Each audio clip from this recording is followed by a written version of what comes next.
The following radio program is highly offensive. There will be use of profanity. Fuck you! Fuck you! And fuck you! Graphic description of sexual content. I thought you were just talking dirty. Well, I was. But I was being serious. That's some really sick stuff. Terminology of mutilation. Is this true? Yes, it's true. This man has no dick. And basically anything else that would make you squirm. Shit, piss, fuck, cunt, cocksucker, motherfucker, and tits. If you are easily offended or are just a plain pussy, please turn off your computer now. Thank you, and go fuck yourself.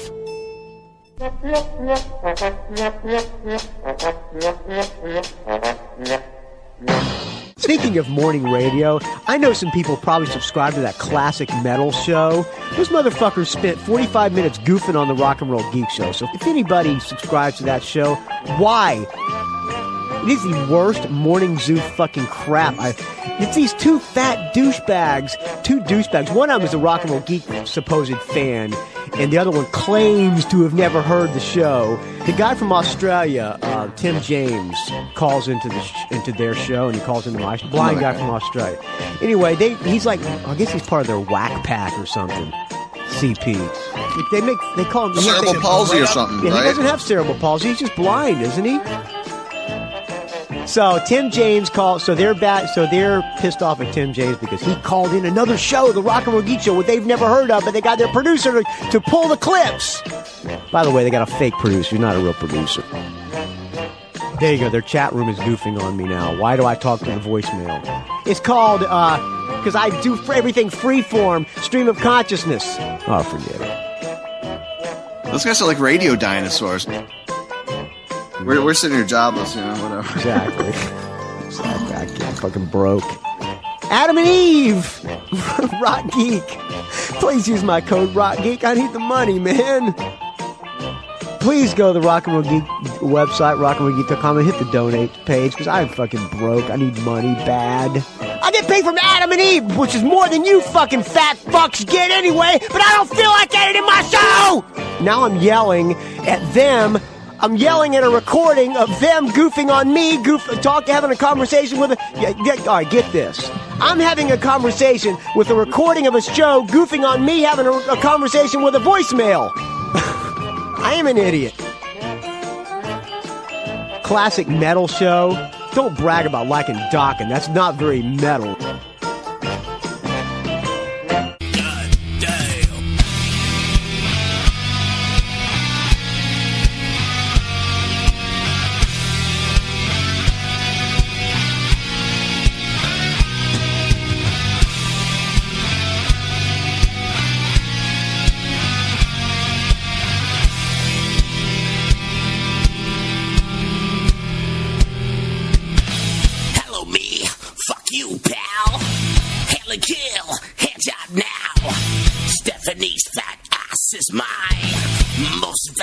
Possession.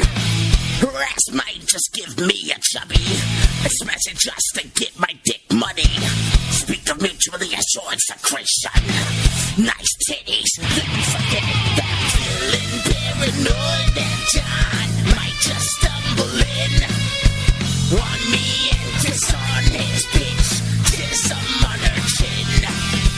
Nearly in the corner with a camera and a whip. Off his beef and blasting Dokken for a bit. Serious orgy. Hello, Bob, it's me again. Feeding you my seed again. It gives me a migraine headache. Getting head from Armenians. Yeah, just keep on squeezing my nuts. My biggest fan is a creepy old fuck. On my dick since 82. My cum is way different. Feel my balls, it makes a day, it makes you smile. Cum stains on your hands and back, yeah, how you like me now. Tim James giving handies to the crew for some free shirts. That's why we love retards, cause they'll always buy our merch. CMX kicks ass. Get a fucking job, Mobo. It has to be a joke. I believe this is happening. I'm literally about to fucking kill myself, and I'm not kidding. You better fucking fix this shit right now. I literally am gonna die. I need an ambulance. I hear that baby crying. I like it. If Trump wins, how about bursting into tears and screaming fuck for the next 45 minutes? Well, America is crying tonight. I'm not sure how much of America, but a very, very significant portion, and I mean literally crying. Everybody is crying and so upset, and it is the end of their world. Feels like the end of the world. What a baby. How do we explain how this is possible? How did this happen? Experienced politician versus racist fake gynecologist.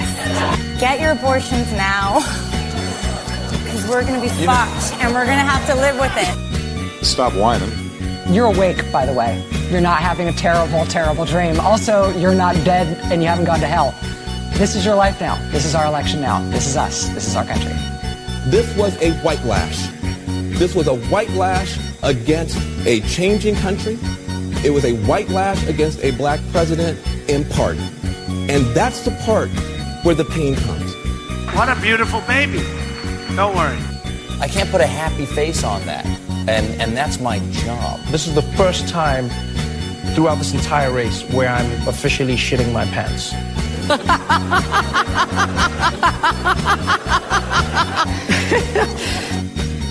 What difference at this point does it make? Classic Metal Show. Classic Metal Show.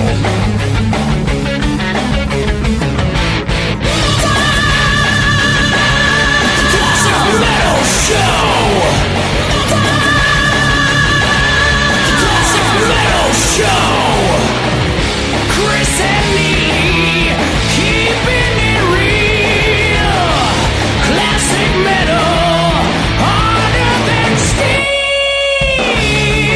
It's legendary, revolutionary, the world renowned, timeless sound.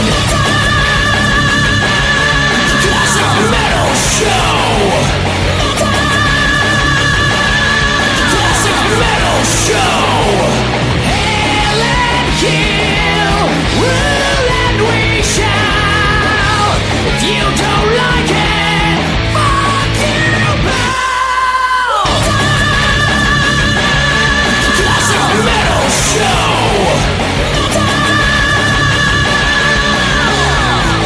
The Classic Metal Show!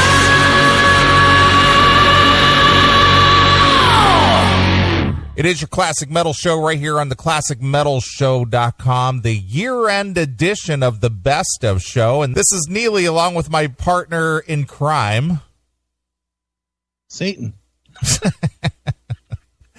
What is up? Yeah, well, Chris and I decided that since we're doing a Best of Show tonight and we're not doing the live thing, we'd still grace you with our presence and give you our thoughts on how the year was in 2016 and maybe what we're looking forward to in the new year. But we had a stellar year this year, Chris. 2016, I think, was probably the best year for the Classic Metal Show. Would you agree or disagree?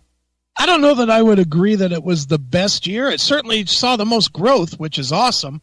It's hard for me to kind of judge, dude, because we go, I like all the years. I like everything that we do. Otherwise, I wouldn't do it. And I mean, certainly we have bad shows and good shows, but I like where we always develop too. It seems like, you and I are kind of changing a little bit as we get older, and it seems like the show is changing with it, and it's just cool. It's, I certainly wouldn't say, well, this year was better than 2008 or whatever, because I think 2008 was good too, but, I would definitely say that we're on a roll right now, and people seem to be digging it, and I'll be honest, I dig it a lot more than I have in the past.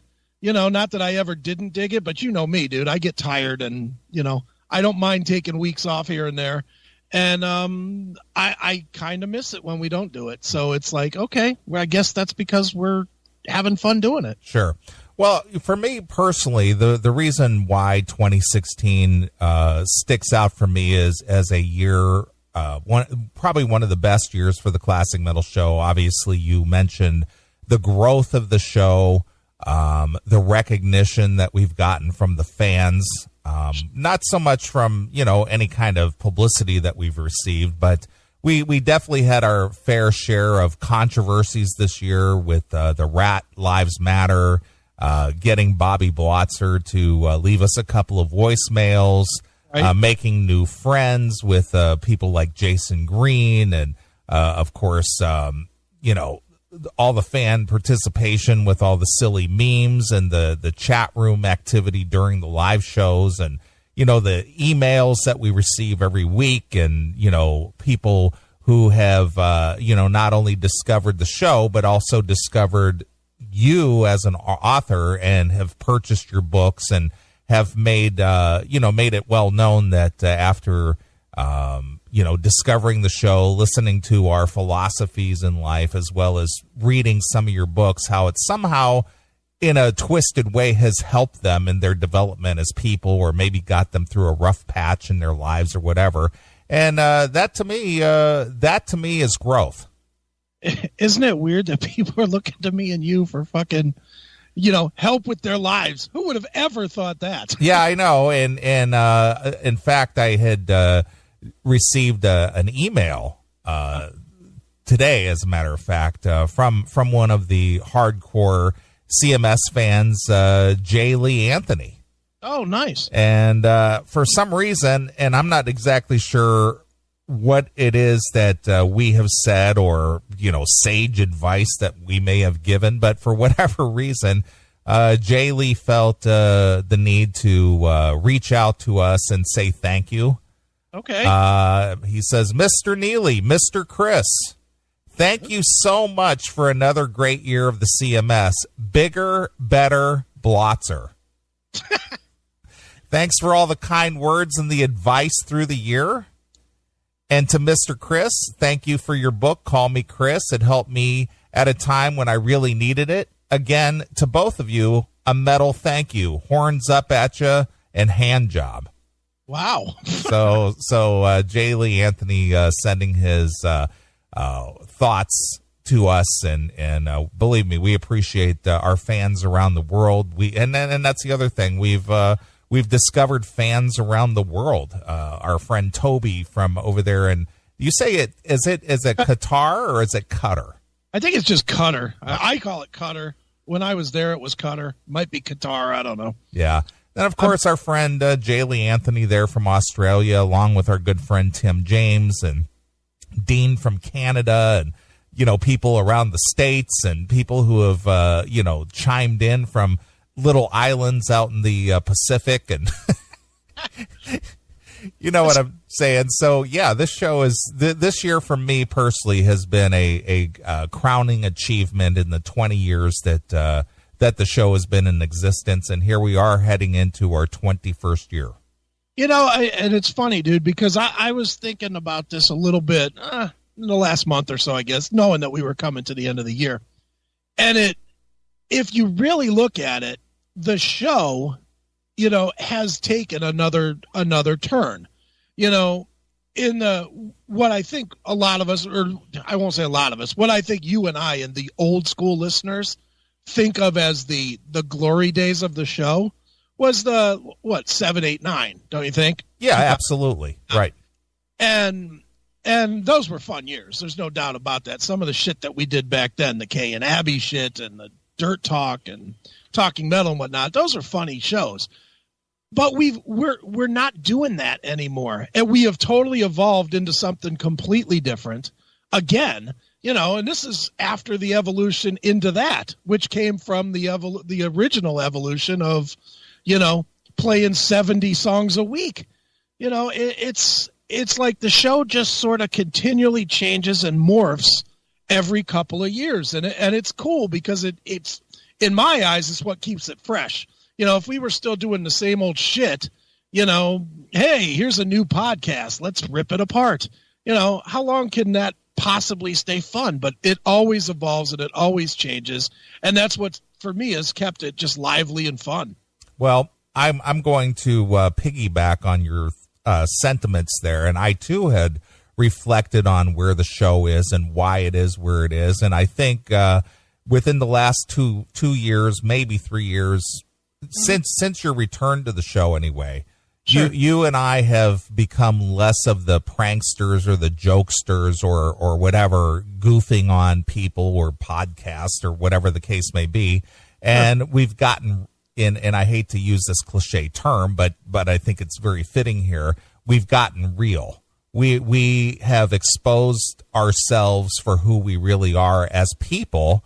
And the reason we can do that now is because both of our life circumstances have changed to where we don't have to be too concerned about, well, what if my employer hears this? What if my wife hears this? What if my so-and-so hears this? And we're both at the point now, neither one of us have those restrictions on us, and now we can just be real. Right. Now, I don't know if you remember this conversation, but this was literally after the first week that I came back on. And you and I talked a little bit about me coming back full time. It was like a week or two later, and one of the things that I said to you was that I didn't want to just do music talk anymore, that I wanted to tell real stories about, this wherever I was, good or bad. And you were like, yeah, that sounds cool. And to be honest, I don't think you were ready to do it yourself at that point either. Because I would say in the last year and a half, you've really started opening up about some of the fucked up stuff in your world. Well, that's because I'm at liberty to do that because my personal life situation has no bearing on my, my making a living like it used to. Right, exactly. But it's a fun time. It is a fun time to be doing this show, and I'm certainly happy that we're doing it, and that my wife left me so I could go back to doing it. Well, swinging this back around to the year end of 2016, is there anything about the show this year that stuck out for you? Any segments or any one thing that we did or two things that we did that comes to mind? Well, what comes to mind? Well, Natalie, certainly Blots are calling in and leaving the voicemails and calling us haters and stuff. That shit was funny as shit to me. Right. That was funny. The whole Jason Green thing was fun. The whole rat thing was fun. Maybe it didn't feel fun at the time it was going on, but listening back since, the fucking smashing of John Rufo has been fun. Okay. I'm not gonna lie. Whenever I hear that, hey buddies, and fucking drunk stupid asshole is on the phone, I just want to fucking punch my screen and quit the show. Sure. But listening back to it, it is really funny. Sure, absolutely. Those are fun. Just some of the silliness, dude. You know me. I don't listen back a whole lot, so I don't remember from week to week what we do. But the Bay Boys. I mean, is that this year? That's this year, and actually, I think people will be pleasantly surprised at the show that they're about to listen to because so many. I took the time, and I want to thank some of the people who actually submitted suggestions for the show. And your suggestions have made the show tonight. Kendall Peters, she submitted a segment that she thought was pretty funny, and I don't want to be remiss in forgetting anybody here. So let me see here. Let me look real quick on the list. Pull that list up. Yeah, and see who submitted. But yeah, people did who cared enough, took the time out to drop me a note and tell me, hey, I thought this segment was funny, or this thing was funny, or whatever. And let me see here. Let me see who else jumped in here. Mike Shannon, he jumped in with a couple of segments that he thought was really funny. And, just people in general just saying, hey, I thought this show was funny or that show. And I tried to hit everybody who submitted something. And, So thank you for your help in helping me put the show together. So and then of course Scribble with his contributions with the CMS rap. I don't remember if that was last year or this year, but then of course he submitted the Mega Meth. Yeah, the Mega Meth was fun too. Yeah, so that was very cool. And just the segments that we've done, I think probably one of my favorite ones, and you already mentioned it, was the Bay Boys. Oh yeah, that to me was one of the funniest ongoing segments that we did this year. That one was good. I think my favorite of the year, and if it's not in the show, I can't figure out why, but is the one that was, I don't remember what it's called. It was something about Eddie Trunk with the producers, with the, hey, get me the. Oh yeah. The delusion of Eddie Trunk. Yeah, get McQueen Street. Right, exactly. That shit was fucking. And what's funny is none of it is even planned. That is just us being dicks on the fly. Absolutely. So, but anyway, it's been a good year. I wanted to take this time to thank everybody who's tuned in through the year and submitted, contributed to the show in some way, shape, or form, be it a voicemail or a meme or just hung out in the chat room or just been silly and tuned in every week and download the podcast. We will be crossing our 3 million download mark, I anticipate, in June of 2017. Amazing. So we're doing 1 million downloads in 10 months. So we're doing 100,000 downloads a month now. Can you believe, to listen to this shit? Yeah, exactly. So 2017, we're going to be back. We're going to do it. As always, 21st year for the Classic Metal Show, and hopefully we'll see all of you back, and I hope you all have a great new year. Yeah. Peace, fuckies. All right. Well, we're going to kick the show off, the best of the Classic Metal Show for 2016, on a prediction that I'm not going to say it was dead on prediction, but it was pretty damn close. Me predicting that Trump would be elected president. Perfect. So it was something that we recorded way back in January this past year, and almost I listened back and I'm not trying to say I'm Nostradamus, Jackal, but everything that I said was almost dead on right, and it came to fruition in November, and we've got a new elected leader. And hopefully he doesn't disappoint. So let's start off the best of the Classic Metal Show with a prediction from the guys at the Classic Metal Show, the two knuckleheads that you listen to every week who sometimes can be serious. On occasion. Yeah, so here it is. It is the best of the Classic Metal Show right here on your Classic Metal Show. You're listening to the two guys who are single-handedly ruining the Brotherhood of Metal, Chris and Neely, and the Classic Metal Show. Well, I was really looking forward to doing the show tonight, only because I got a lot of topics to get to tonight. The world's a lot more fucked up than normal. Yeah, a lot of fucky stories out there. Yeah. I'm going to ask this question, knowing that your answer is no, but I'm going to ask it anyway. Did you watch the State of the Union? No. Did you see even highlights? No. Of it? Me either. What's the point? It's all a lie. It's all bullshit. It's a lie. It's all this self-congratulatory successes in this guy's administration over 7 years. Are you shitting me? I just was curious if you even bothered. No, absolutely not. No, none. I didn't either. I was like, fuck this asshole. I wanted nothing. And I honestly, I have not, how, you're not on Facebook, but, everything comes through Facebook. So you really don't have to watch anything anymore. You can just kind of wait till it hits Facebook and you can catch all the quotes or whatever. I did not even read, catch, click, not a single word of it. No, absolutely. What's the point? Well, there is no point, but that never stops us. Usually it never stops me. I like to be informed, and nobody likes to be more informed than myself, but I don't think there's anything to be informed about. If I even turn that mug on my TV screen, it always leaves a greasy stain. I have to wipe my TV off. It's like in Coming to America Yes. When the family gets up from the couch. Yeah, it's got all that greasy stain on the back of the couch from that hair gel shit. Nice. Obama's got his soul glow. Right. Oh man. Yeah. So no, that thing doesn't get to be on my TV. Did you watch the debates? I did. Oh, see, I have not watched 1 minute of one debate either. None of it. I just haven't. What you think of the debates?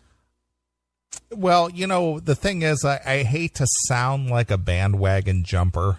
Yeah. And I've been in support. I mean, we talked about this early last year about Trump and his fuck you money. Yeah. That's the reason I like Trump, is because he's got fuck you money. Right. He doesn't kowtow, doesn't bend, doesn't hold back any words, nothing about anybody or anything. He doesn't have to appease anybody. Right. And that's why I like him. Whether he would make a great president or not, I can't answer that. Right. But I will tell you what, I like the fact that he doesn't have to bow to anyone. Could he be worse? Could he be worse? Yeah. In Is what there regard? any possible way that he could be worse than what's currently in the office? Yeah. No, absolutely not. This guy, whether he's got presidential experience or political experience, and he's proven because of his numbers and the way he's maintained his lead ever since day one, he is politically savvy. Right. And he knows how to play the politics game. Now, the reason I like him is that he doesn't have to, bow to anybody to get their donation. He doesn't need anybody's donation. Let's just say he got elected and he can't get a goddamn thing done. Nothing. Is he still better than Obama? Absolutely. Why? Because he's white. God damn, dude. Not the answer I thought I'd get. Okay. Well, I think Norge would enjoy that answer. I would say. Norge is like, fucking A right. Yeah. Yeah, dude. Just what I was thinking. Yeah. No, seriously, would he be the same or would he be considered worse or better? I'm going to say that he would be better only because for me personally, okay, I can't answer for the overall. Right. But his focus on what he wants to accomplish is 180 degrees opposite of what we currently have. That is true. And so just for that effort alone, that makes him better. All right. Fair enough. Yeah, I honestly, dude, I'm so sick of all of it that I can't watch any of it. I can't, I keep seeing Ted Cruz is doing whatever that's bringing him up in the... Yeah, but he's losing points now because basically Trump pulled the curtain back on him. And said what? Well, he took all these loans from like Goldman Sachs and some Canadian bank and some other thing and reported none of it. So he's another fucking deep in the pockets basically guy. Yeah, that's what Trump was saying, and boy, he went on a tirade today. He's just like, you know what? Yeah, Mr. I'm going to clean up Wall Street when you owe Wall Street millions of dollars. Nice. Phony. He kept calling him a phony. Nice. I like it. Yeah. Do you think in real life, let's say by some miracle, the fucking Republicans don't douche themselves and just refuse to give Trump the nomination, and they actually give him the nomination? Which that's a big if all by itself. That is a big if. But let's say for the sake of argument that was to happen. Do you think that people will vote for him, or do you think that they'll be scared to and vote for Hillary? No, I think that they'll vote for him only because there have been several studies going on that say that Trump right now's numbers are much higher than what's being currently reported.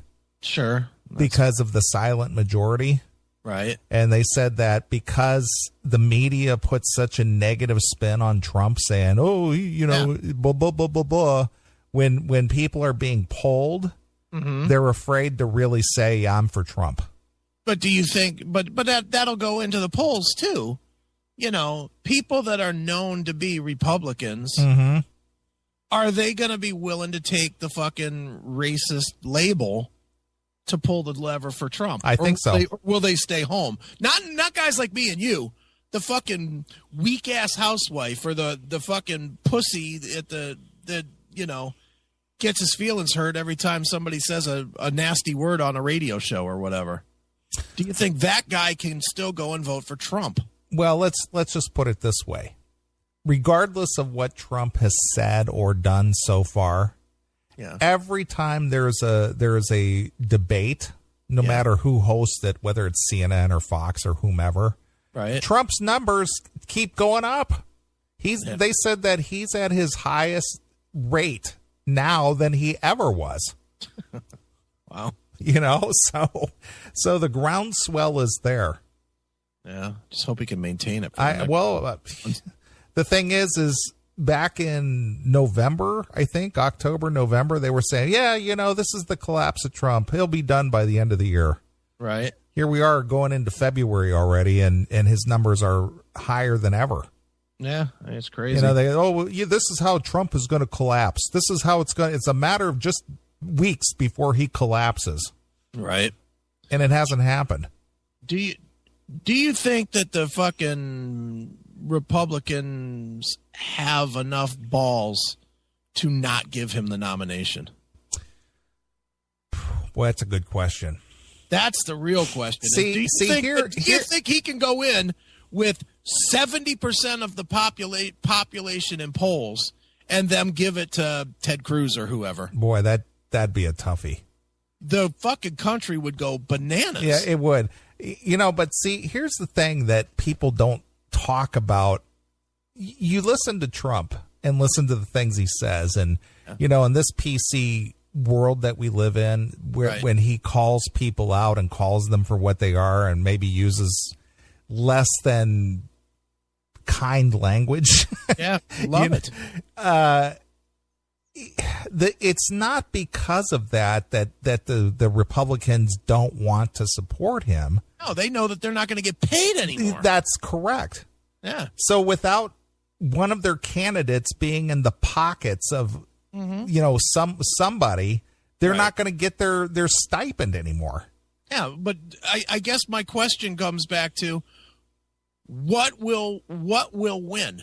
The will of the people or the corruption of the government? Boy, I would like to see. You know, the Republicans, you know, give him the nomination. Yeah. You know, if that's the will of the people, regardless of how they're. That's what it's supposed to be. Yeah, regardless how it plays out for them financially. Sure. You know, because if they pick anybody other than Trump as of today. Yeah. And they pick like a Cruz or Rubio or somebody like that, they might as well just give Hillary the White House, because those guys are weak. They're not people that you look at and go, man, he looks presidential. Well, I mean, and again, I haven't watched any of the debates. I really am that kind of disgusted with it. Sure. I'll watch the presidential debate, and I'm not watching any of it before because it's just not worth watching for me. Right. It just makes me mad, you know, but no one's talking about Marco Rubio. There's a little buzz on Ted Cruz. Yeah. But if they go and say, well, this is the nominee for president, fucking Marco Rubio, there's zero buzz on that fucking cat. That's what I'm saying. Yeah, I mean, that would be, I think you might have riots if they did that, if Trump is still in it. Yeah. You know, if Trump is still out there running and he's running 70% polls, and they say, "Well, we're not gonna acknowledge him as isn't that what they have to do? Is say they're not going to acknowledge him?" Yeah, they would have to broker it. You know, broker the thing. You know, if they try that, I'm telling you, I think you might have riots. I would agree. You know, but what a mess, Bernie Sanders. Stop it. We're going to fight poverty and not pay for a damn thing to fight it. Right, exactly. An idiot. Well, again, I'm not, saying Trump is the greatest and this and that, but compared to what's out there and what we've got, to choose from, and knowing that he can get shit done because he's proven it in his whole career, he gets shit done. Yeah. That's the guy I want. Yeah. I mean, I thought that back in, what was that guy's name? The independent guy that had a shit ton of money. Oh, Perot. I wanted Ross Perot. I did too. And had he not put that fucking, guy that had Parkinson's up on stage with him, as his vice president, he might have won. Right. But he put what was that guy? Admiral something. Yeah, I know. Admiral something. And the guy was fucking retarded. Yeah, he was like 85. He was like shaking and, Yeah, and didn't understand the questions. Right. Just a mess. But Perot knew how to run a fucking major business. And that's what we need is, people could bitch and moan about all this fucking social media or social stuff, which is, I can't believe I actually see votes out, ads for Hillary saying, vote for me because I'm a woman. Yeah. And there's nothing else to it. And as a woman, I see that we need blah, blah, blah, blah, blah, change it. Not even that, just I'm a chick, vote for me. Right. And that shouldn't even be a consideration. You want to be treated equal, then don't fucking pretend like your vagina makes you more important. Stupid cunt. I actually saw something in a comment section on the debate from this past week. Okay. And some I'm assuming it was a female who chimed in on the comment section. Yeah. And she was making comment to some other woman who had made comment and goes, Don't you want to at least see the first woman president after 240 years? No. It's like, is that relevant? Is that important that it be a woman? Yeah. Not if she's a criminal. How can people fucking even question that Hillary Clinton is a criminal? Yeah. Well, they're saying that there's going to be 2 indictments against her.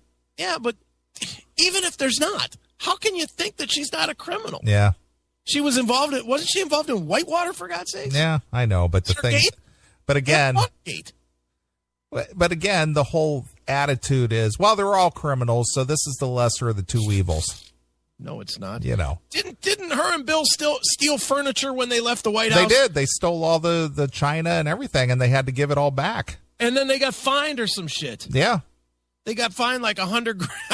I don't remember the story, but I remember that there was a big controversy about them stealing the furniture. Yeah, they stole the furniture and they stole the china and they stole, all the goods out of the White House, and they had to give it all back. And that's who you want to vote for. Mm-hmm. Unfucking believable. Yep. It's unbelievable. Kicking Iron Retards is good entertainment on the Classic Metal Show.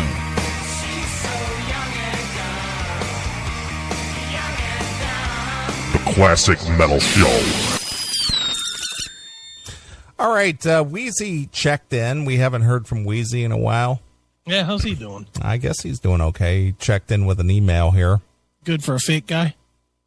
Not bad for a fake guy. That's right. All right, Wheezy says, here's a late entry. This podcast is from Canada. Okay. The show is Rock Nation Incorporated. Okay, I'm not familiar. Rock Nation Inc., I guess. All right. He is over the top cheesy. Yeah, baby. I picked this Darren James Smith interview because of its length, 13 minutes. Who's Darren James Smith? Was he the guy that was in Red Dragon Cartel? I guess I didn't know the guy, but okay. He was one of the 15 singers in Red Dragon. Yeah, that's why I don't know the guy's name. Yeah, I think it's the original. Okay, the original. The original from that 1-year-old band. Right. He was the original Red Dragon Cartel singer. Yeah. He was the original dude. I think he might be in like Wigwam or Harem Scarum or one of those bands too. Wigwam. Isn't that what they're called? Wigwam. Whatever, Wigwam. Wigwam.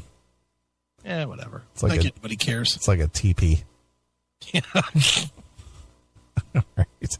All right. Well, apparently Wheezy felt that this was worthy to bring to the show. All right. I have not listened to it.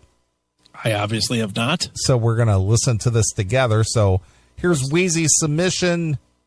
Podcast from Canada, Rock Nation Inc. All right. Let's see how wacky this guy is. Right. Sounds good. Here we go.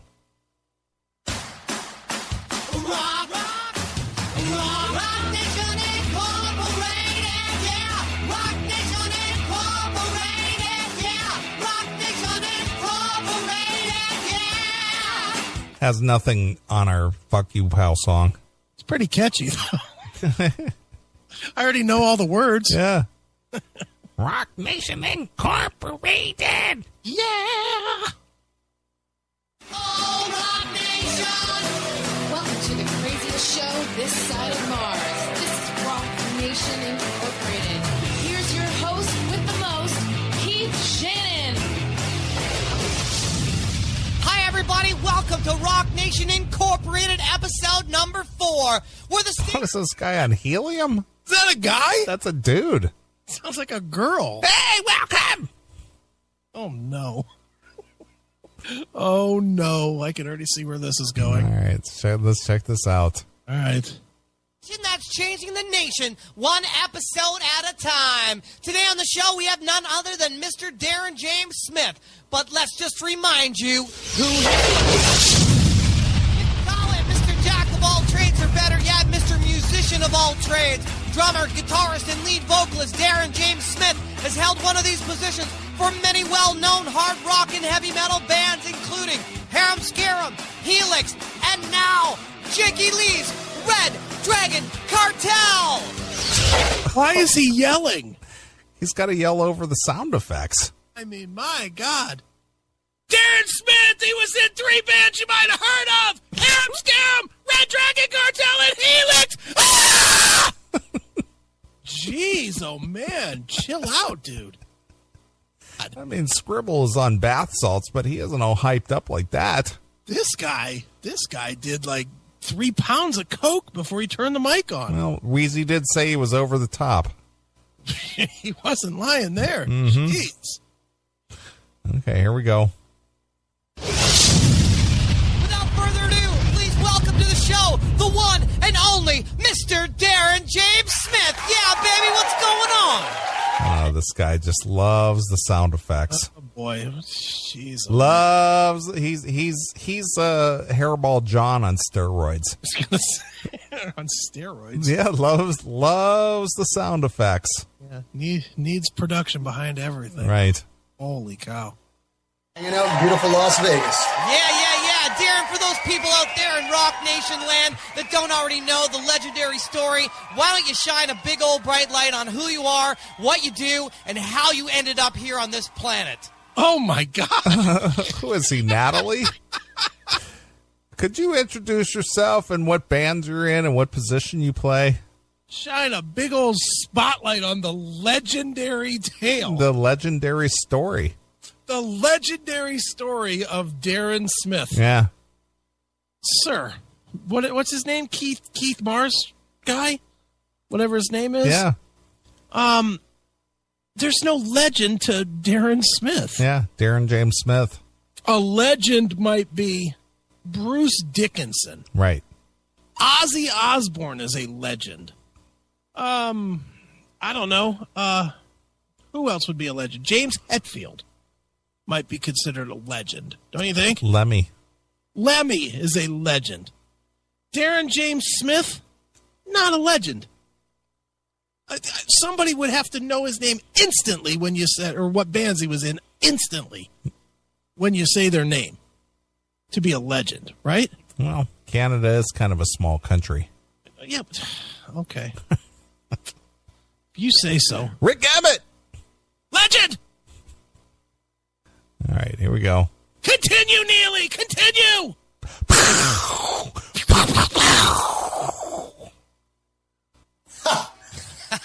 Nobody needs to know how I ended up here, but I'm here.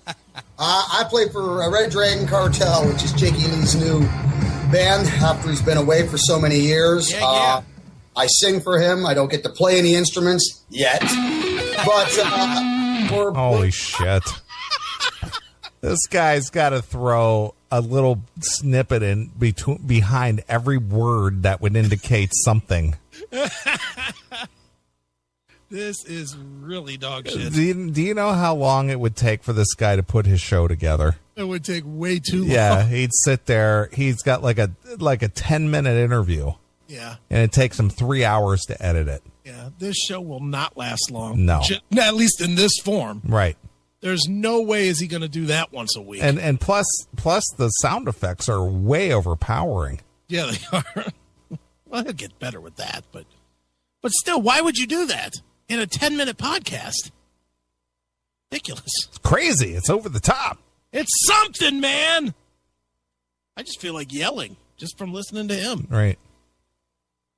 Vegas right now, rehearsing our new bass player, Greg Chazon from Badlands. Nice. Jake's old comrade from back in the day. And so he's got to throw in a bass line there. From Greg Chazon from Badlands. Right, of course. I love this guy. Wow. he is a super sweet, giant, scary Texan. Yeah, he's lives in Phoenix, but he's like a big old cowboy, right? And a great guy. And the band's sounding really, really heavy because the guy is a monster player. Nice. I love it. Darren, you swear to tell Rock Nation the truth, the whole truth, and nothing but the truth. So help you God. So help me God. Nice. Why don't you start at... Okay, man, you're back. How long would this guy last with like a Jeff Tate? Not even 2 minutes. Jeff Tate would have long since hung up on this guy. He's like, what the fuck are you doing? Jeff Tate would have been like, I don't promise anything, fucker. Click. Goodbye. Jeff, you still there, Jeff? Jeff! In Vegas, Red Dragon Cartel, getting ready for some tour dates. What's going on down there, man?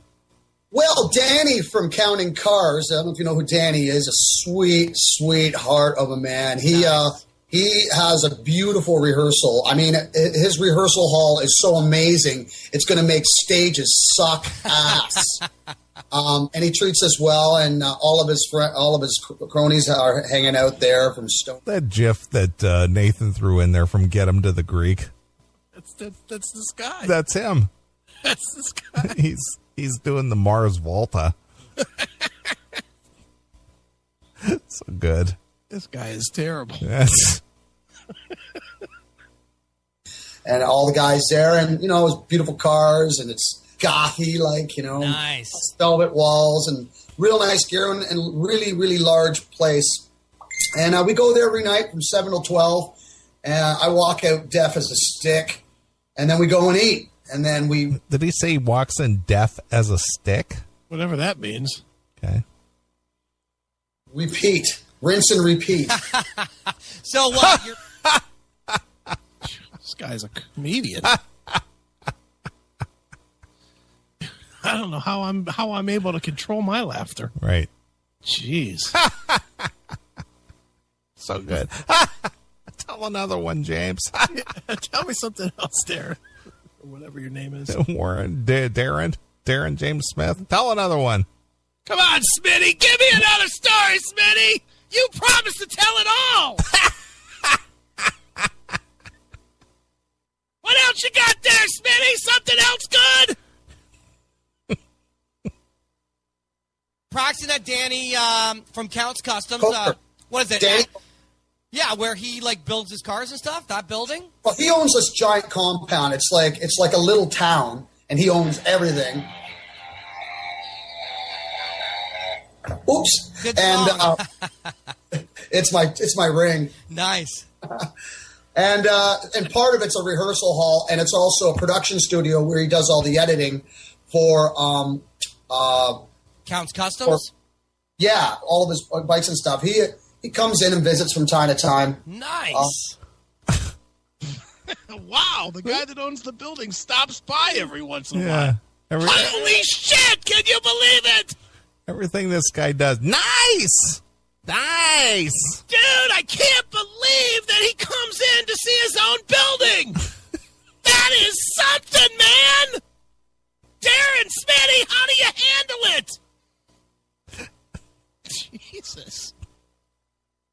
Yeah, and it's just great, and it's, nice lounge area. And it's just a real cozy. And how did you guys hook up with this? He just said, "Hey, you want to practice here?" No, we played Vamped. He owns a bar called Vamped in Vegas, right? And we met him. I met him before, when I first came to Vegas. I'm sure you didn't have a whole lot to do with it, being that Jakey Lee lives in Vegas. Yeah, exactly. Sure, he's probably bros, especially since Vamped is like the premier club for hard rock and metal acts. Look, I got to think that when people are trying to do stuff with Red Dragon Cartel, they generally go to Darren James Smith. Right. That's usually how it works. It's not that Jakey Lee's been living in Vegas for years. Yeah. Of course. Please. Down with a friend from town here and met him, and he's a sweetheart, and he treats us so well. And since we're not with Ron, we used to rehearse at the Hideout, the recording studio. So now it's a different ball game on the other side of town. And he's just generous, and he's good friends with Jake, and he's good friends with all of us, and he just treats us well. Awesome. Danny from Counts Customs. So, dude, you're practicing. Anybody hear of Counts Customs outside of somebody in Las Vegas? Dude, I've heard of it, Neely. What are you doing? Counts Customs. Really? I know all about it, man. It's the guy that owns Vamped. Vamped! London plays there! Dude! So does Paul Sortino! So do the guys from Rock at the Rock Vault. They come there and play! Raiding the Rock Vault coming to Custom Code! Dude!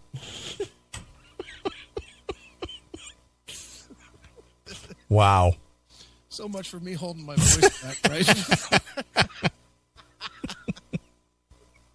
What songs are you guys doing? I know that we talked last time. You kind of were doing some Badland stuff, some Aussie stuff, and some RDC.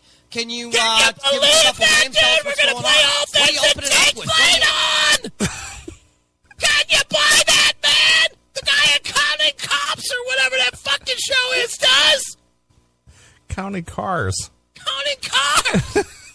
I like he calls it RDC. RDC. What the metal gamer guy, he says he's got something to show us?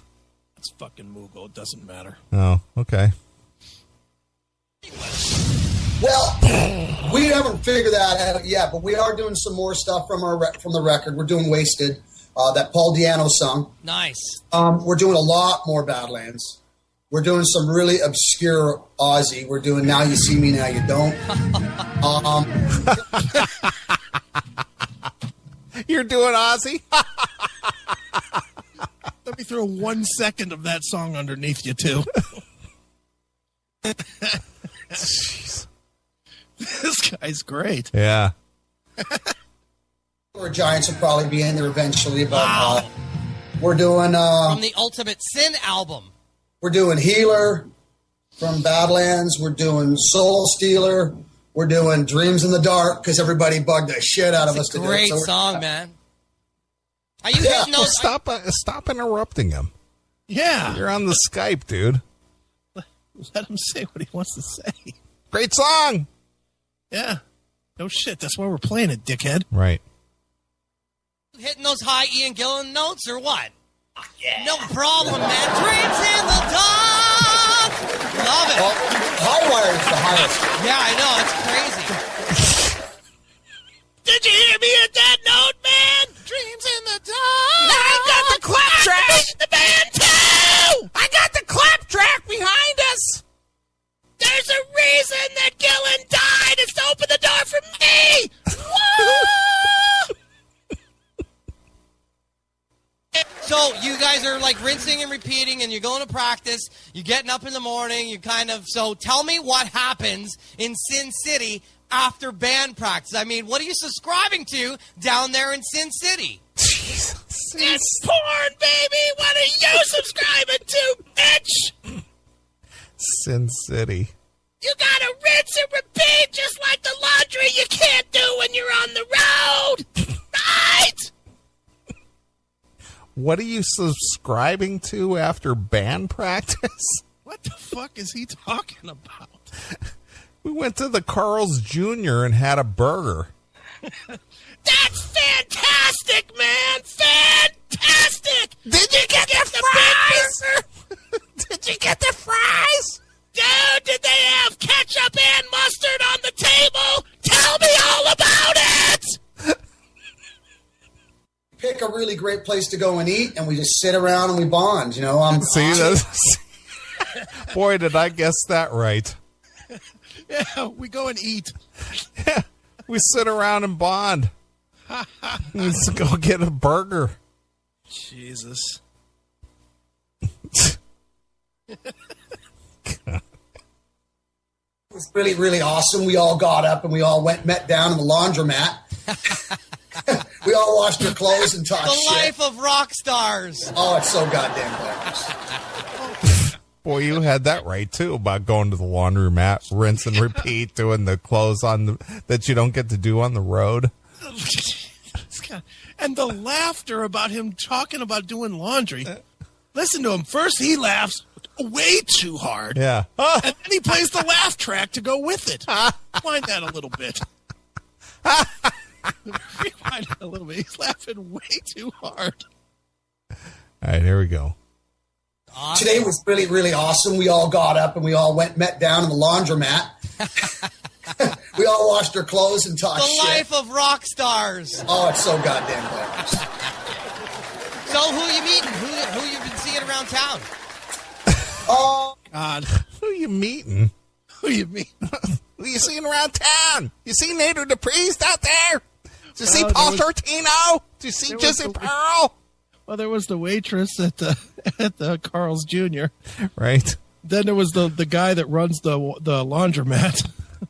Did you see Ron Keel? Did you see him packing up his U-Haul and moving out of town? That had to be great, man! Great! Did you see Steel Panther? They came rolling into town. They play there often. Dude, did you see a school bus drive by? I love the color yellow! Did you see Tracy Guns? I heard he's playing guitar in the Rock Vault. Yeah, man, Tracy's playing! Down. I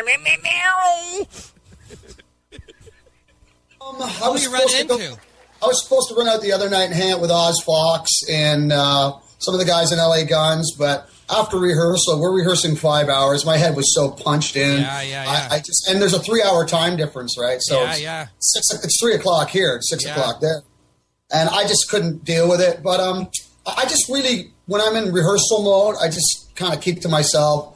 And I have to remember all these lyrics in a very short time, so I just write them out, listen, and rehearse. That's all I'm doing right now. Last night was the first night I had a few cocktails, and we went out to Steiner's just down the road here, a whole bunch of us. We have a friend that just flew in from Japan. He's going to trip along with us and kind of be our towel boy,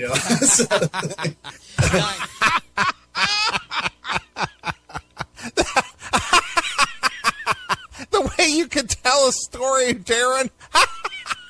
Darren, you're hilarious!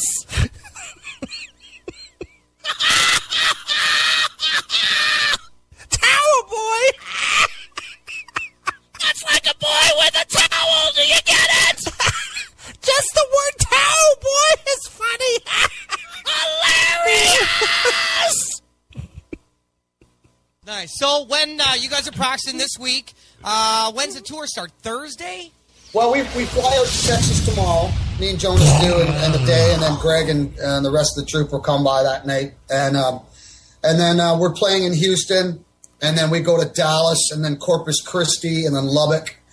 And I really don't look at... You're playing in San Diego, and I'm going to just miss you because I'm in San Diego December 1st to the 5th, and you guys are there like a week before I'm there. I'm like, San Diego's awesome. I would love to see you guys there.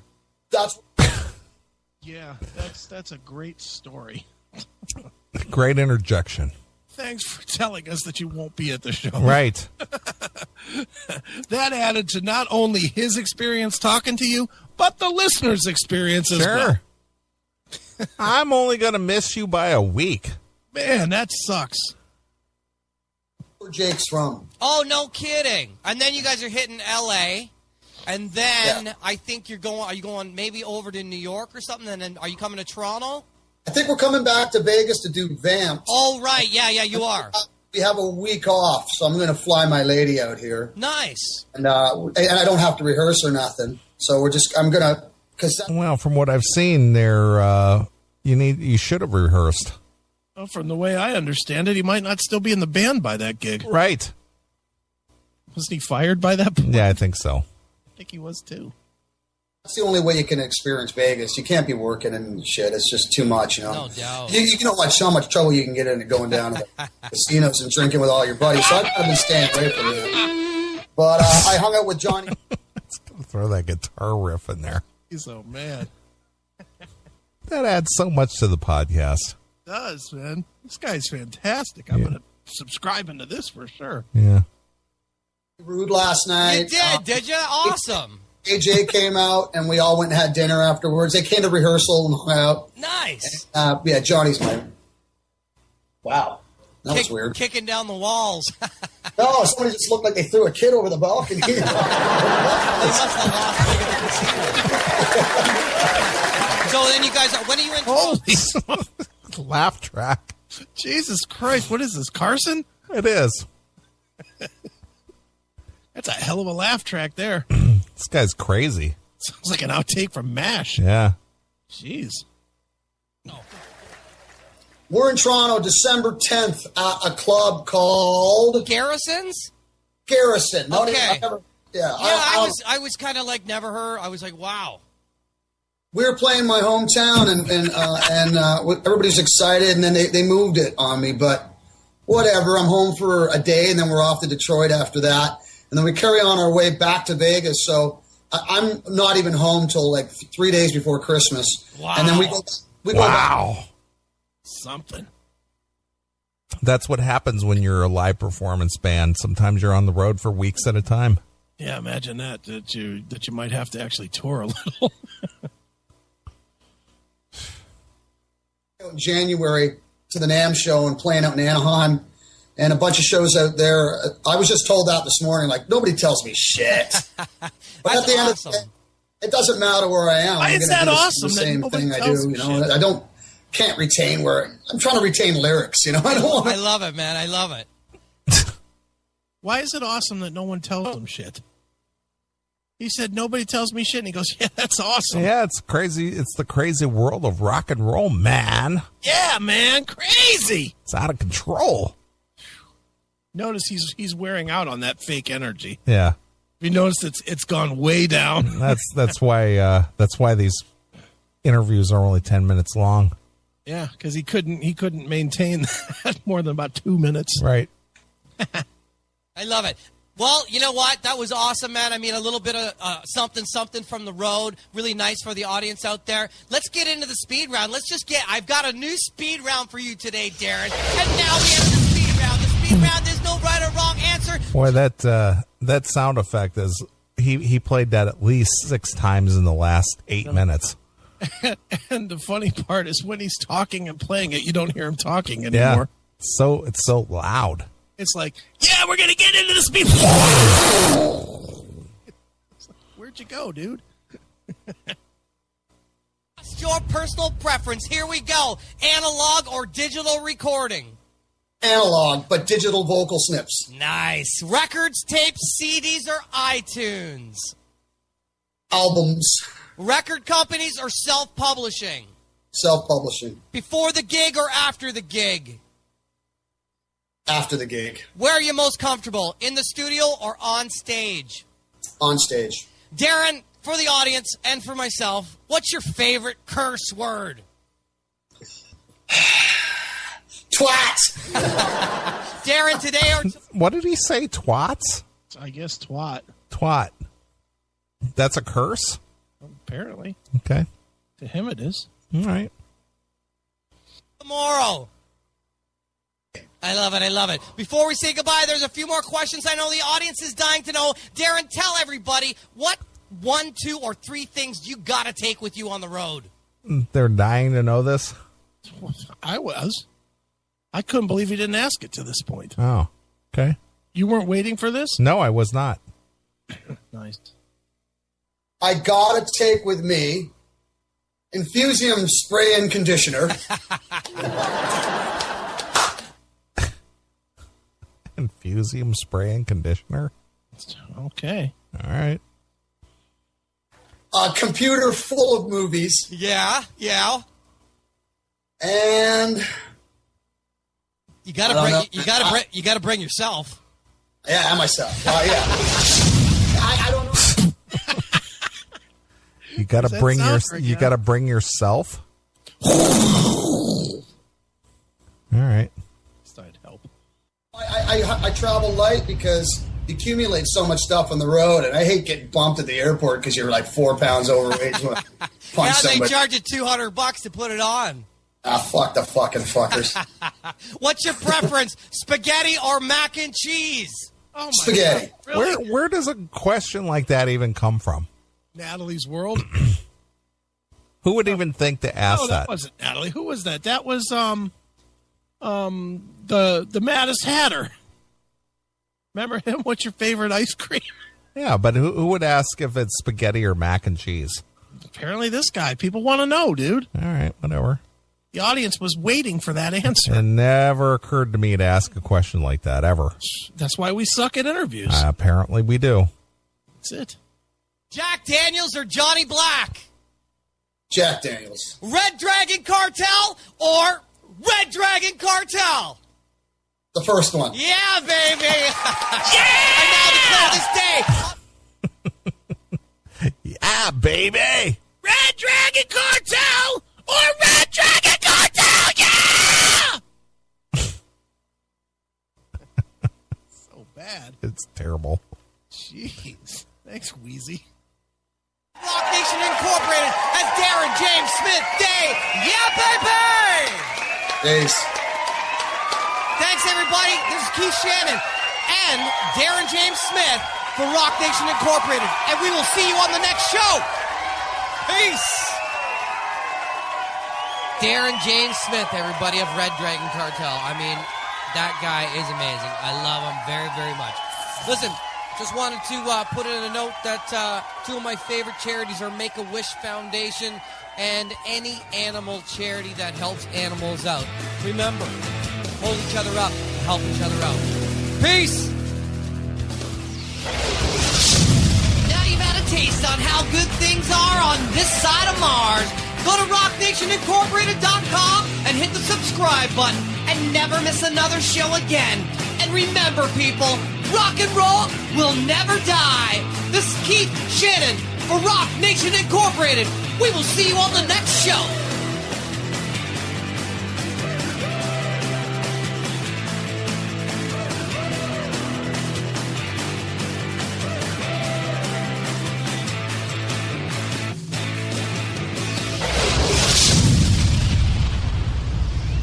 Well, that was exciting.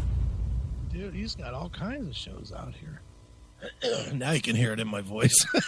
All that yelling has fucking toasted me. Russ Dwarf. So Black, whoever that is. Wayland. Anthony Esposito did one. I think we're going to have to keep track of this guy. What do you think?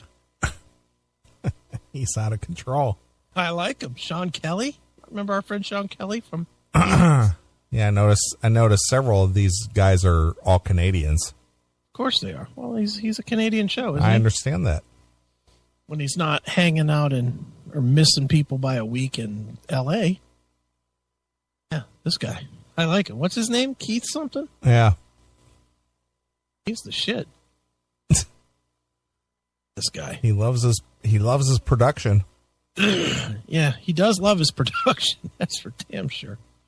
Hey, we could be on the show. I'm going to inbox him. Maybe we could go on. Should I go on his show? Promote my book? Sure. And I'll just yell back at him. Hey, Chris, what's it like living in Cleveland. It's great, man! Great! What's it like getting burned up in an industrial accident? Brother, it's hot! It's hot, I tell you! It's fucking hot!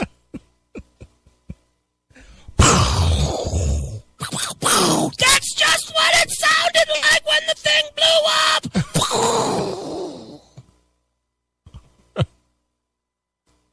It's melted me like my skin did off my fucking hand! That's what it did!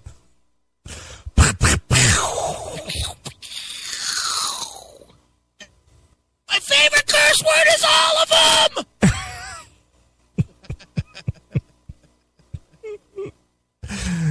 Oh, God. Too funny. All right, well, there you go. Thank you, Wheezy. Loved that show a lot. Lots of production there. Yeah. We're gonna keep tabs on Keith. Yeah. We're gonna have to get more of that guy going. He's a production king. I like him. That made Moose Radio sound like American Top 40. I don't want to get that crazy now. Did you happen to see that wild segment on Periscope with the Moose? I heard about it. I did not see it. Oh, it's something. It's the Moose recording a bit or a spot for his dumb show. Yeah. I don't know why he has to record a new one every week. He says the same thing. Cheeto dust and Nutella. That's what he said. He literally said, "Hey, I'm going to record this, and we're going to see what it sounds like." And then he goes, "Hey, it's me, the Metal Moose, and Nutella, Cheeto dust, Nutella, Cheeto dust. Check us out." Yeah, Nutella, Cheeto dust, sometimes some bacon, rubber chicken, bowling pin. You know what I'm saying? Yeah, I got it. So good. Oh, man. All right, well, let's play a couple of tunes. Let you get your voice back. Good luck with that. Yeah. I can already feel it burning. Yeah, It ain't coming back. I'm sure you can. All right, since we were talking Red Dragon Cartel, yeah, play something from that. All right. Here's Shout It Out. All right. It's Red Dragon, or should I say RDC. Yes, the RDC. It's the RDC, exclusively here. On your classic metal show!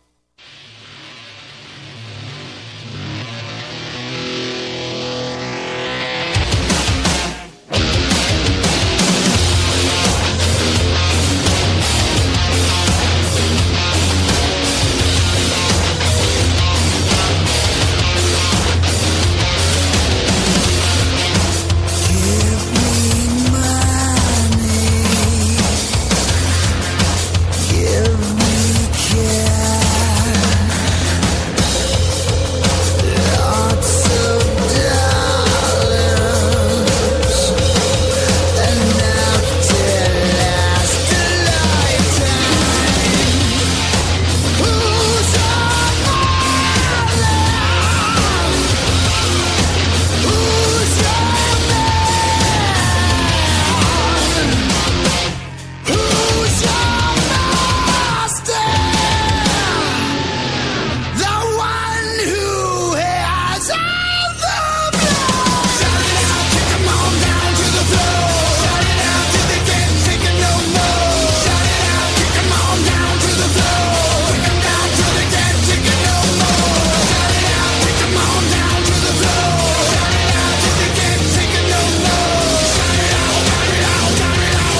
The admitted lyrics, as you know, on the jacket were, make your bed, rest your head, don't you know what it's all about? Suicide is the only way out. Then I heard that there was a somewhat of a subliminal message. The first thing that we discovered is that there was a phenomenon known as hemisync. The experts told me that hemisync is a tone that results in two things. Exciting a person's understanding of what's being said and making them unable to resist what's said. Something where there was supposed to be music, in fact, was words that said, get the gun, shoot, shoot, shoot, shoot, shoot, shoot, get the gun, shoot, shoot, shoot, shoot, shoot, shoot. I'll swear on oath that I never said get the gun and shoot, shoot, shoot. I happened to go to a concert of Ozzy Osbourne. I wanted to see it myself. I saw 17,000 kids there. Not a smile in the whole group. Very somber. And it's not music. I mean, an old guy like me would say, well, you don't understand. Well, I'm telling you, it's not music. It's frantic noise. And I saw 17,000 kids that raised their hands like this, which is the sign of the devil, as you know. And they said, Ozzy, Ozzy, Ozzy, Ozzy. It is the Love Me show, after all. I do want everybody to love me. Love me. This definitely is a Love Me show.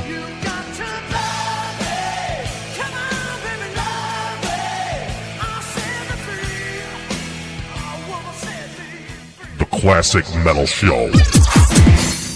All right, the folks over there that posted on their marquee that Black Olives Matter, yeah, are actually really cashing in on this.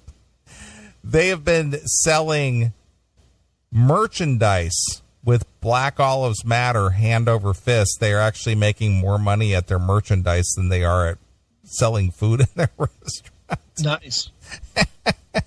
I was listening to some morning AM talk radio this week. Okay. And this owner of this restaurant was actually on a local Chicago station here this week, talking about that they printed up like 60 shirts that said Black Olives Matter, and they ended up like overnight getting like 1,200 orders. Nice. For this shirt. So they're printing these shirts, hats, and all kinds of stuff that says Black Olives Matter, and they're making a shit ton of money off this. Right.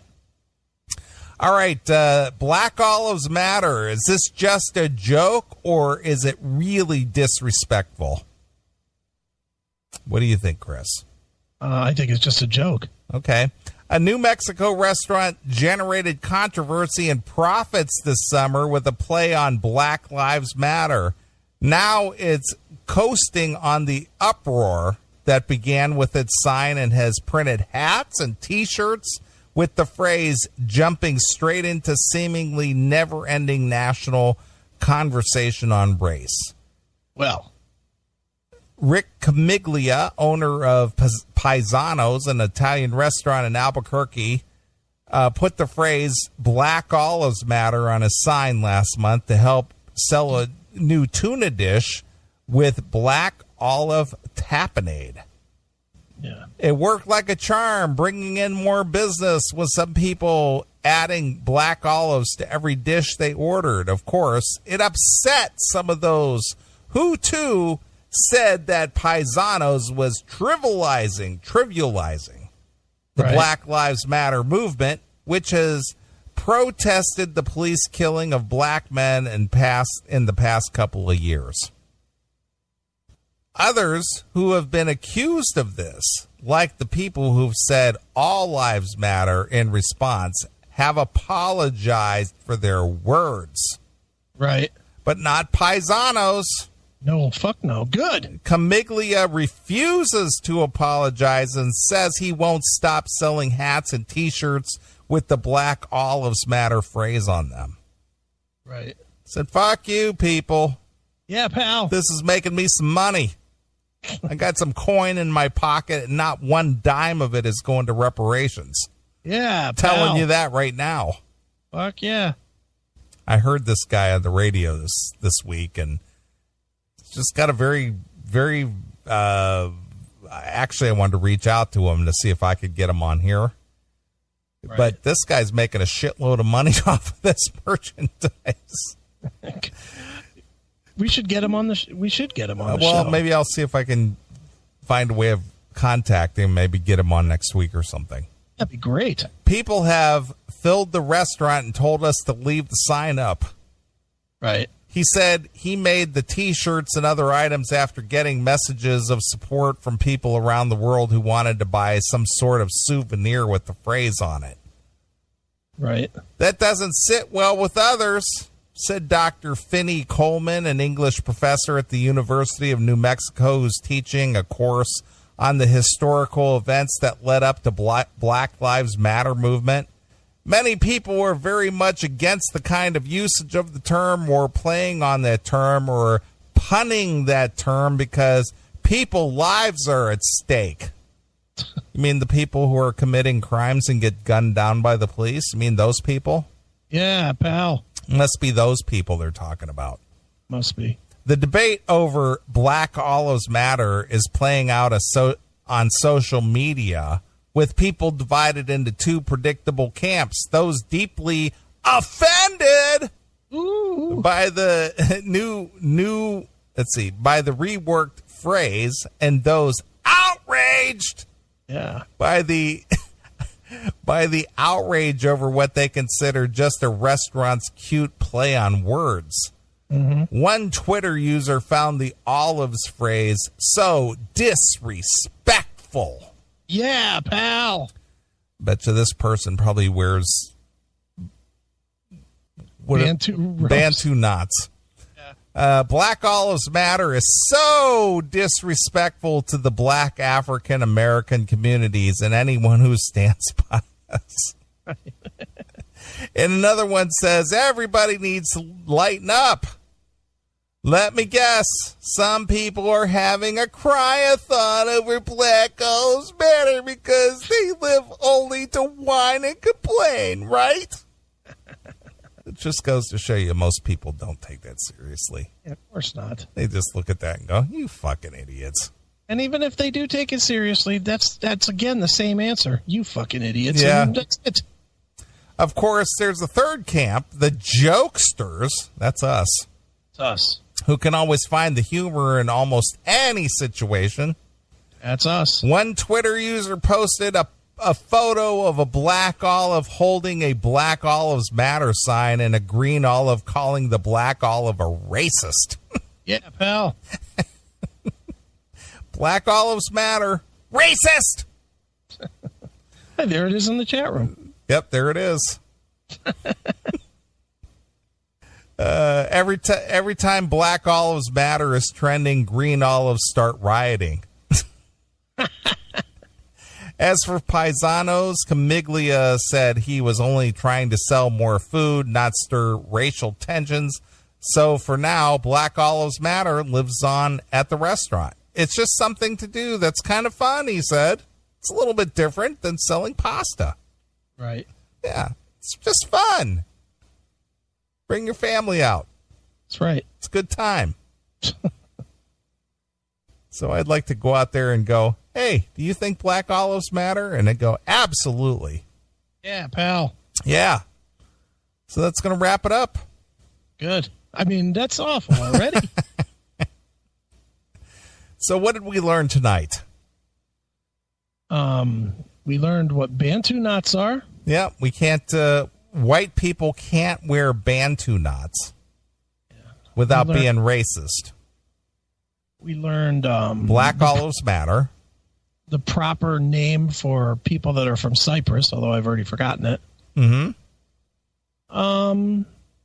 We learned everything there was ever to know about fucking tailpipes. Yes, we did.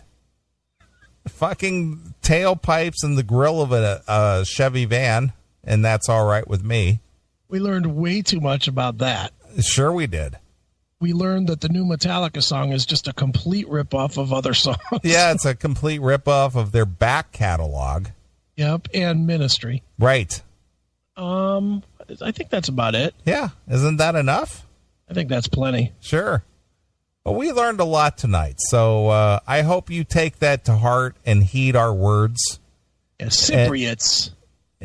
Yeah, and you know, live your life respectfully this week.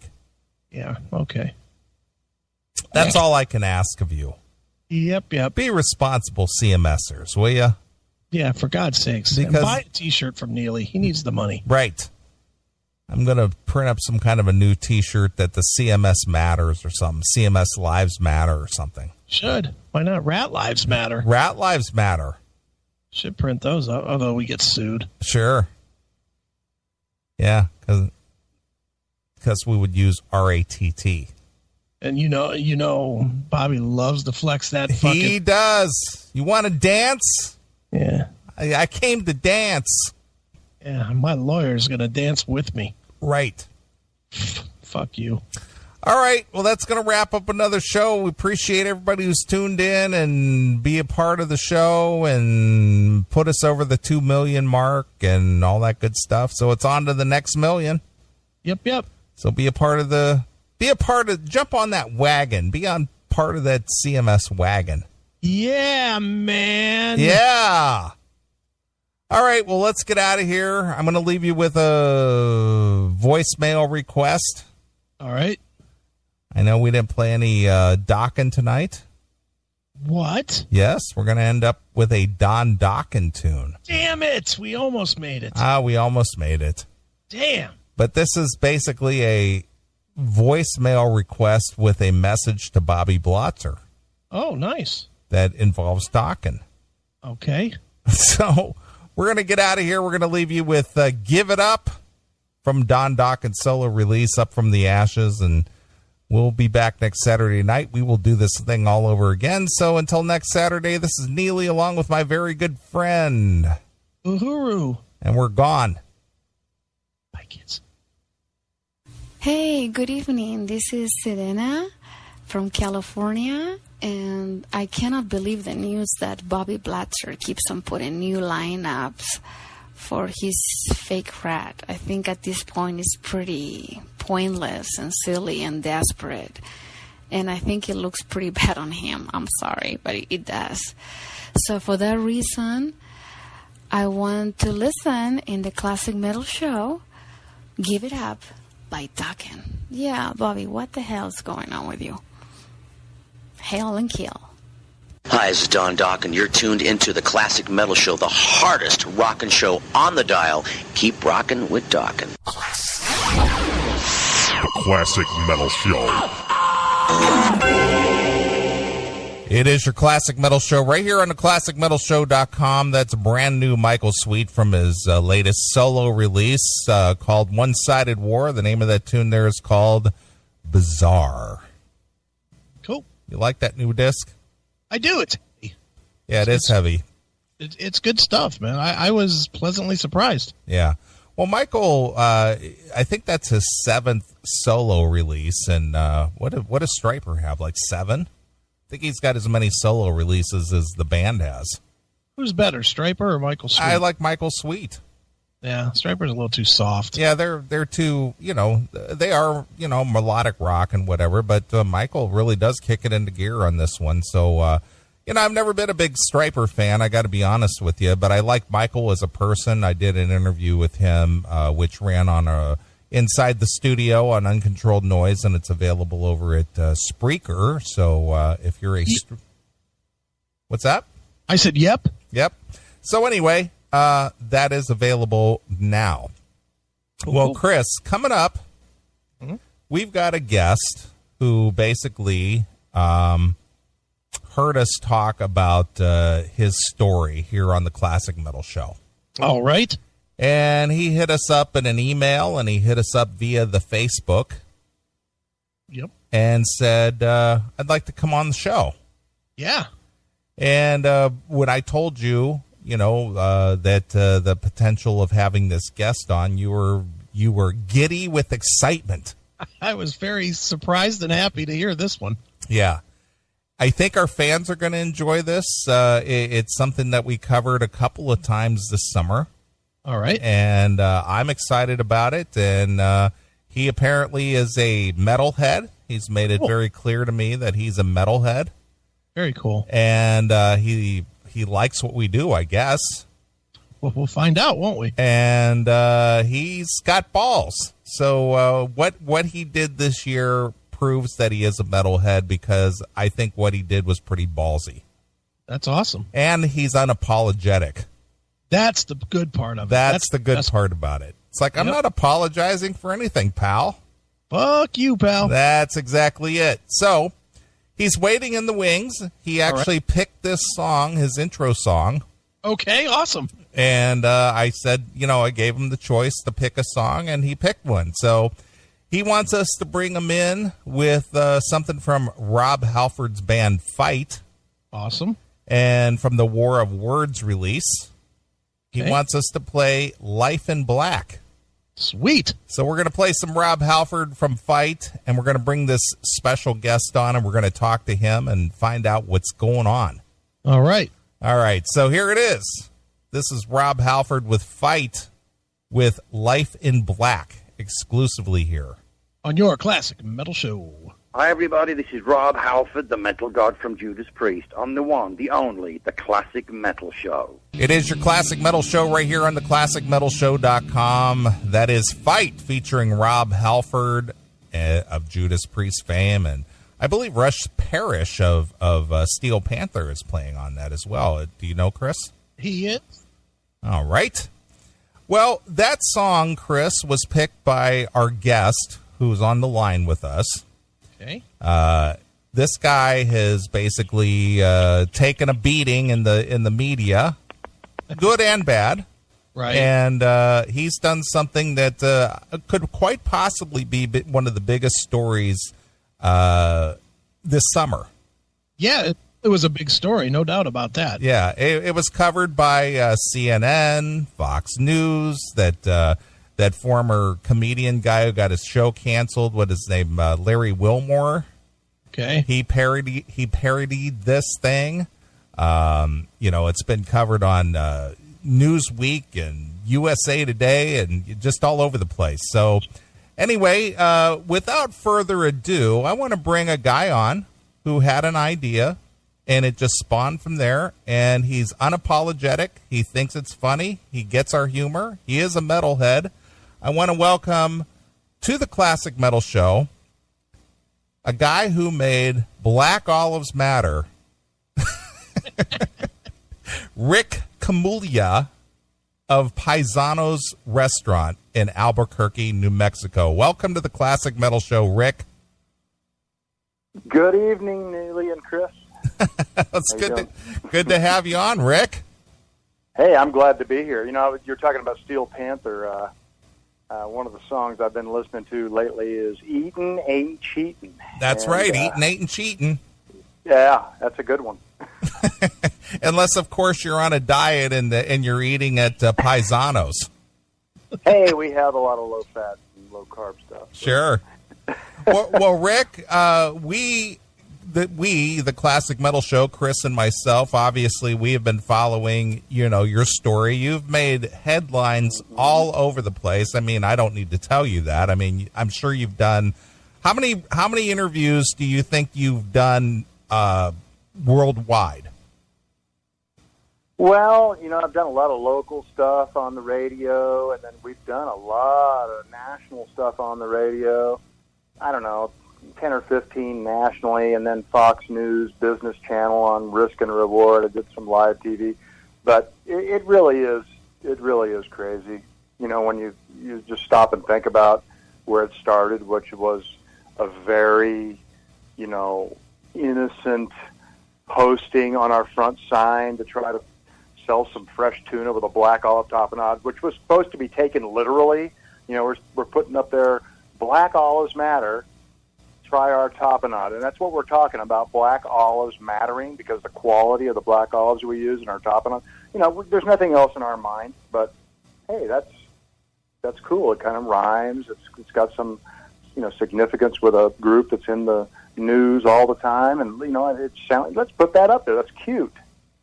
Right. Then it goes, and then you're selling T-shirts in Sweden, Switzerland, Austria, Afghanistan, Kuwait, United Kingdom. I mean, it's mind-boggling.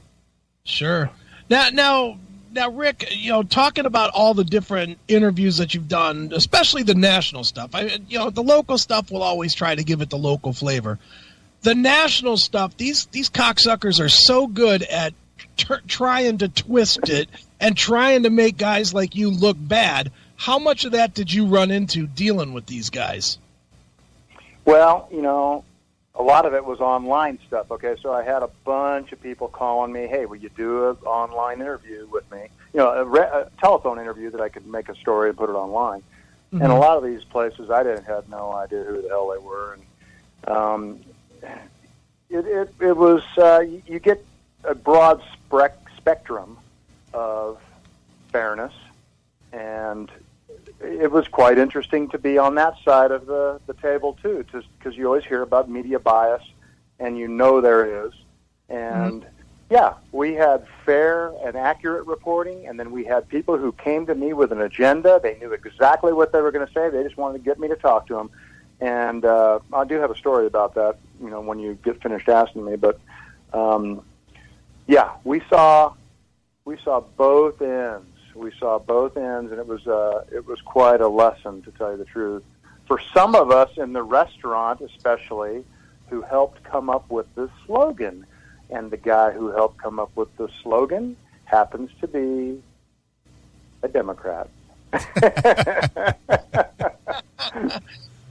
Nice. So when all this, and we will definitely get to your story because I definitely want to hear this, but I just have a couple of peripheral things before we dig in.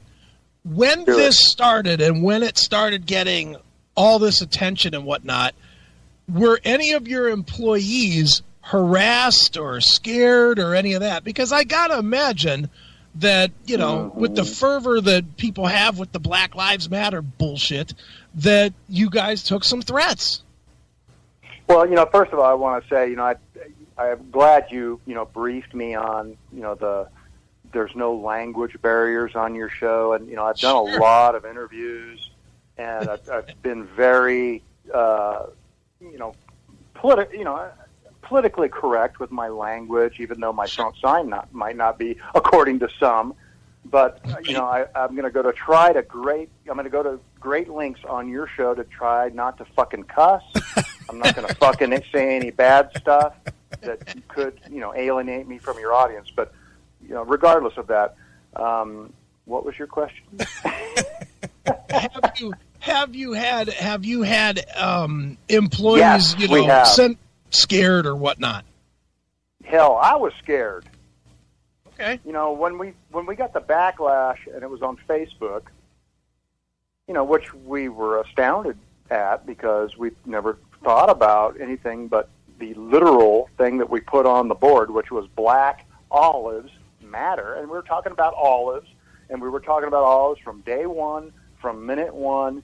And when people started saying, "You're a racist and you're making fun of people who have been killed by police," we're going, "What are you serious?" I can't. Right. It was so far out of the realm of our imagination. And I thought, man, you have to have quite an imagination to come up with this is what was in my mind type of accusations. So we thought, oh my God. And then we had people on Facebook saying, we're going to come picket and we're going to do this. And we're like, oh my God, what have we stepped into here? And so, we had some issues, and we actually had an altercation with one of my cooks closing the restaurant. So, yeah, it's been an interesting month. Let's put it that way. Sure. We've had police officers come into the restaurant buying our shirts, saying, "Hey, I want you to know that every police officer in this city loves you," and they're watching our place, and they are, sitting in our parking lot when we close to make sure there's nothing going on, and it's been interesting. But yeah, we have had some fear And but I'll tell you what, I wear my Black Olives Matter shirt to bars. I wear it to everywhere I go because I work in it.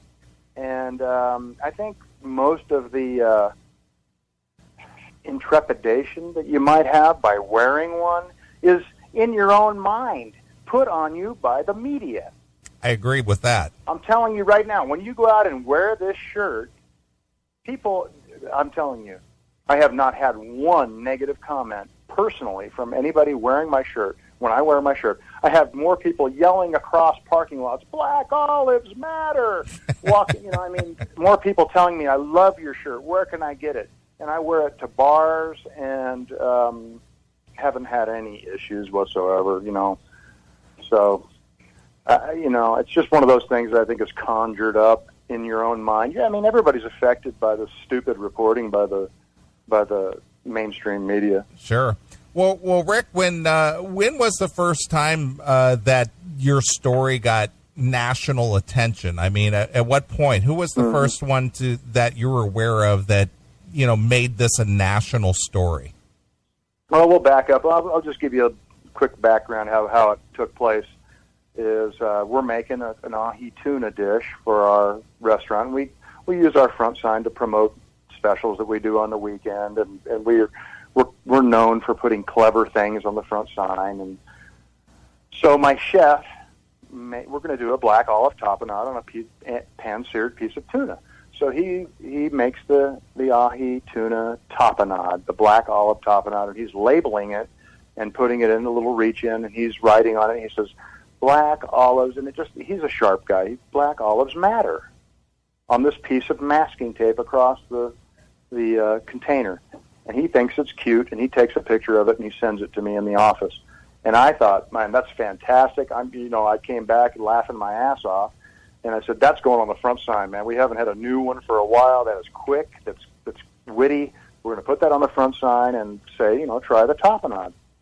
And we did, and then we posted it to Facebook, and then we put a picture of the tuna with the tapenade. People went ballistic, the wackos, and we got a bunch of calls, and we took it down. And then they sicked the news crews, the local news crews on us, okay? And I've done a lot of this stuff before, so the news crews came. I was more than happy to talk to them and explain exactly what it was about, just like I am to you. And they put us on the news at 6 o'clock. That was all in the morning. And at 6 o'clock, we were flooded with business, local business, people supporting us. All the normal people then saw what the reality of the situation was. We had one guy answering the phone with calls from all over the state, the viewing area, with support. Keep the sign up. Keep the Black Olives Matter. You're awesome, blah, blah, blah. And then the news posted the story on their websites. Well, the next day, the national news, I guess they do a search, and they check to see what's going on locally. And I started getting calls from national news organization. I said, how did you find out about this? And they said, well, every national news organization has picked up on this. I said, are you serious? This is crazy. So it was Fox News first who picked up on it. You mean the racist network? Yes. Oh, I guess they're very racist from what I understand. But, they seem to report the story the most accurately of quite most of them, except for one that I'll tell you about, which I'm very surprised at. But anyway, then we started getting calls from all over the country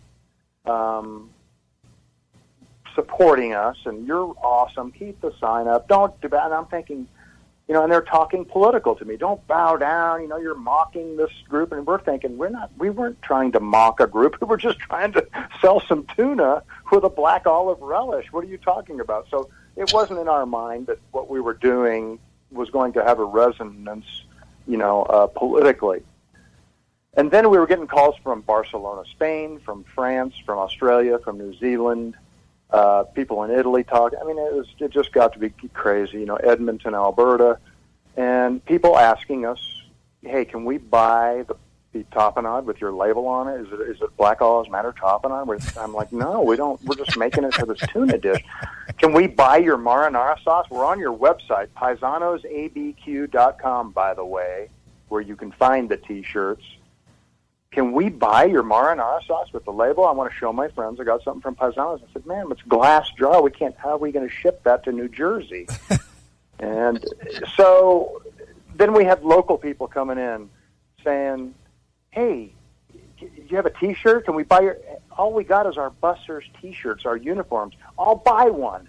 And they're buying our bussers T-shirts, taking a picture in our lobby where the fountain is, and I got something from Paisanos, and I said, hey, man, we got to make a T-shirt. We're going to make a T-shirt, and we're going to make a hat, and we're going to, we're going to put it out there. So I had this girl who makes our uniforms. We got together, collaborated, came up with a T-shirt, and then immediately, I'm thinking the T-shirts are ready. We're going to, take a couple of pictures of the T-shirt, on the table here, and, put it on Facebook, and, letting everybody know we have a T-shirt available. And I thought, no, we're not going to do that. I've got a really good-looking ex-girlfriend. We're going to have her model the T-shirt. Nice. Did you see it? Yes, I did. Did you like that? I did. Fucking A. That's when I say fucking A. Okay, so I thought, I'm not stupid. So we have her model a T-shirt, and then I post that on Facebook, which everybody who was a wacko was pissed off about. And then the news crews came back, and they promoted my T-shirt for me, and it was really nice. And then the national media got a hold of that and promoted it, and it went 10 times as viral. And in 2 days, August 16th, August 17th, we got 1,500 orders for apparel, for T-shirts and hats. And many of those orders had multiple items on it. So we sold like 2,000 T-shirts and 400 hats in 2 days. And I had 60 to begin with because I thought nobody would want them, okay? So my screen printer has been playing catch-up for about 2 or 3 weeks.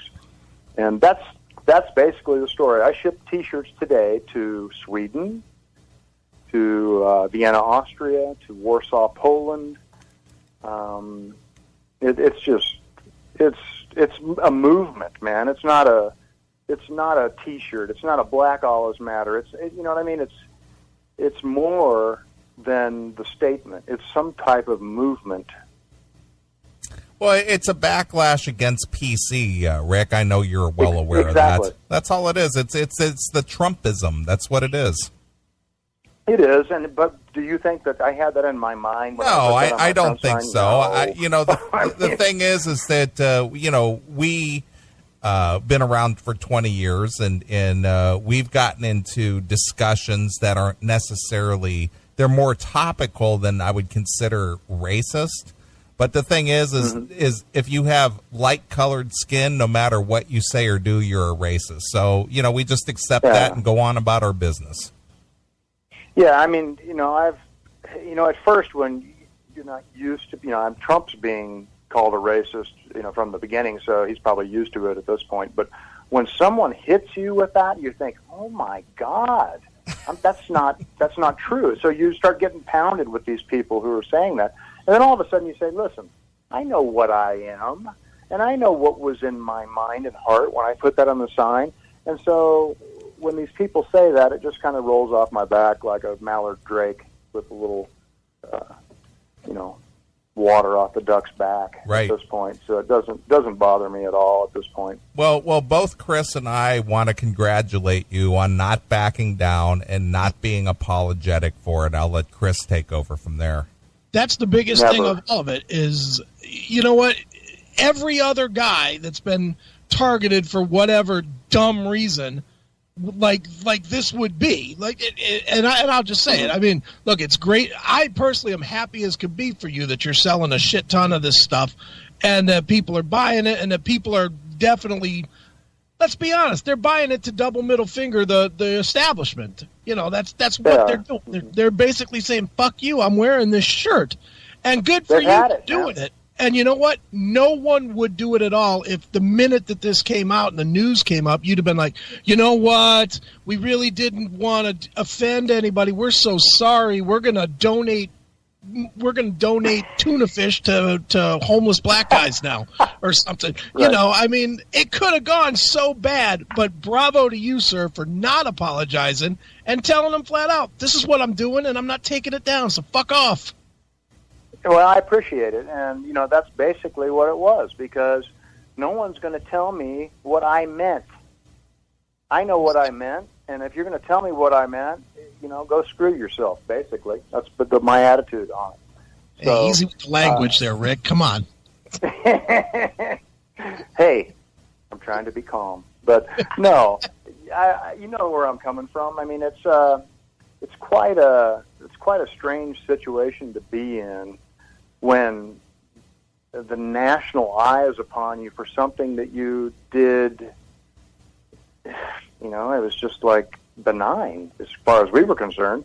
And all of a sudden, the scrutiny, you're under the microscope and you're thinking, well, okay, this is what we meant. And, I know exactly, I'm not going to pretend that I did it on purpose, because it was something that was only to sell tuna fish. That was all it was. And if it's a movement, great. Wait till you see the next shirt that's coming out. I think people are going to really appreciate it. Have a lot of people saying they want to buy another one. So we're going to come out with one here pretty quick that we'll see how much Chicago and United States appreciates it. But I think they will. It's going to be cute. Fucking cute. Let's just say fucking cute. Right. No. Well, Rick, have you had black customers that have come in and given any kind of shit or positive response to the Black Olives Matter shirts and the sign and what have you? Only positive. I've had many black customers who are new simply because we put that on the front sign and have seen the uproar. They came in especially. One gentleman's name is Cedric, and another gal's name is Lisa. They bought their T-shirt. They were like the second buyers of the T-shirt as soon as I put it online. They live in town. They'd never been to the restaurant. And I caught them in the parking lot one day putting the T-shirts on. They were going to wear their T-shirts when they came in for the first time, and they've been steady customers ever since. And I'm telling you right now, that's what's interesting about this, actually, is it's not along racial lines. Right. It's not like every black person thinks this is racist. And I'll tell you what, all of the people who are up my ass are like white people. And you're like, what the hell? I don't know what the hell's going on. You got white guilt? Or I don't understand it, to tell you the truth. But I've had many more black customers simply because of this. So it's a very interesting phenomenon. That's what's fascinating to me. It's just been fascinating. Sure. Kind of like what Mr. Spock would say. It's just fascinating. Right. Well, Rick, the most important question is how did you discover the Classic Metal Show in our segment? Well, I actually checked it out on YouTube. And then actually, Cedric, my new black customer, sent me the segment about Black Olives Matter update that you guys did. And you were saying, hey, we should get this guy on the show. And I was like, fuck yes, I'm going to call him, and I want to be on their show because I listened to some of your stuff, and you play some good metal. You play some good stuff. And I will be a constant consumer of the Classic Metal Show from this point on. I'm positive. Nice. Well, we appreciate that. So what's on the what does the future hold for Paisanos and Black Olives Matter, and what do you envision is going to be coming up for you here through the rest of the year and into the new year? Well, I mean, hey, we've been at our location for 42 years, Neely and Chris. 42 years. This is a family business. I've worked there since I was 11. All right. Wow. So we're not going anywhere. Okay, I've been through ups and downs over the life of the business.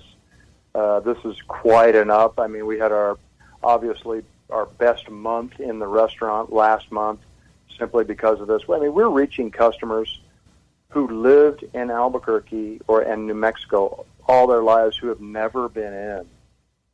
And it's quite interesting. We've had people fly in from Houston, drive in from Arizona just simply to eat and fly home, and then come back the next week, fly in and eat and go home. Nice. So the future of Paisanos is nothing but an upward ascent. I mean, our business is cranking. The people who make their living at my business are happy and tickled to death. Today I was shipping T-shirts off my patio with a crew. You can go to my Facebook page and see our little video that I put together of my whole restaurant crew pitching in to figure out how to ship 2,200 T-shirts, which has been, a clusterfuck, to tell you the truth, because, we're cooks.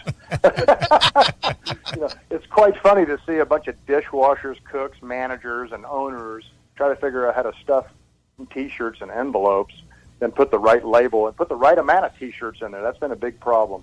So if anybody, gets one T-shirt when they ordered 3, that's been, normal for us. But, hey, we're rolling with it. We're owning it. And we're going to come out with a new T-shirt that is going to be fun and people are going to want and is going to tell the whole story. Sure. So, hey, we're not going anywhere. Excellent. Well, Rick, I'm going to make a proposal here. I will trade you a CMS shirt for one of your shirts. You bet.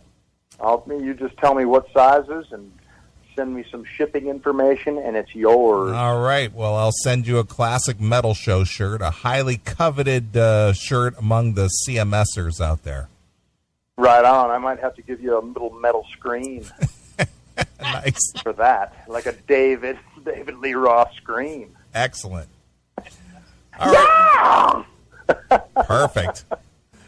Well, Rick, why don't you tell us where people can find you on the Facebook or any of your websites, or how to get those shirts again? Yeah, I appreciate it. You just go to Paisano's Italian Restaurant Facebook in Albuquerque, and there'll be a lot of information there. And our website is paisanosabq.com. And then when you go there in the center navigation menu, there will be on the bottom a little button that says T-shirts. You just click on that. It'll send you to a store where you can pick up a T-shirt and a hat. And we'll have a dishwasher ship that son of a bitch out to you as quick as we can. Good stuff, Rick. Good stuff. All right, man. Well, is there anything else you want to tell the CMS fans?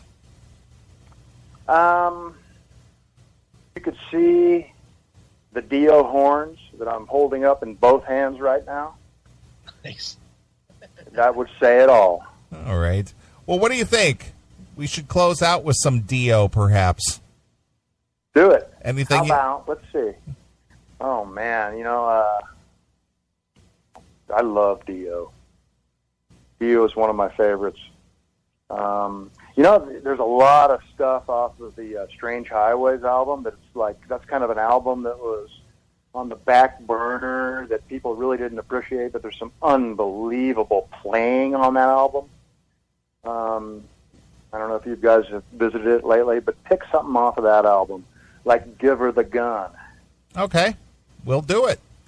All right, Rick. Well, congratulations on your your unexpected success, and never apologize, and always give fist in your face and finger in the air, and don't ever bow down. Never. All right, Rick. Be true to yourself, man. Absolutely. You got to be true to yourself. You got to know who you are and be true to yourself, and have some self-confidence, and that's what this is all about.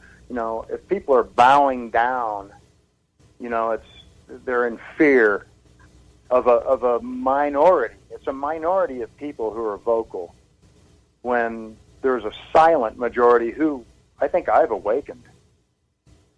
I agree with you.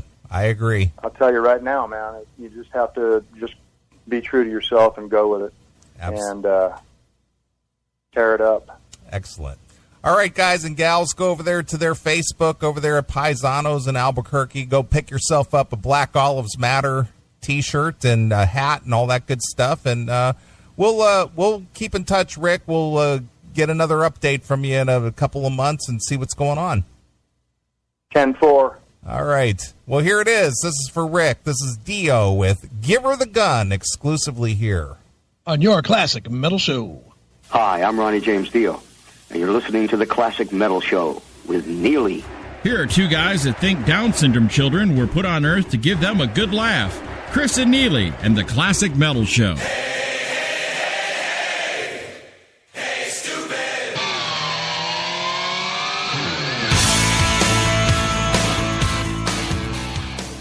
Well, we got some messages from Bob Leather. Okay. So I've been looking. I did not play these purposely because I want to be as surprised or enjoy the phone calls as much as everybody. So I did not screen these at all. Okay, cool. Because I wanted this to be a first time play, even for me.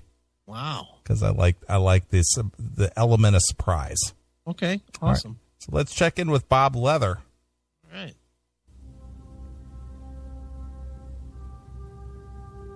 This is Bob Leather from Filth Radio Network.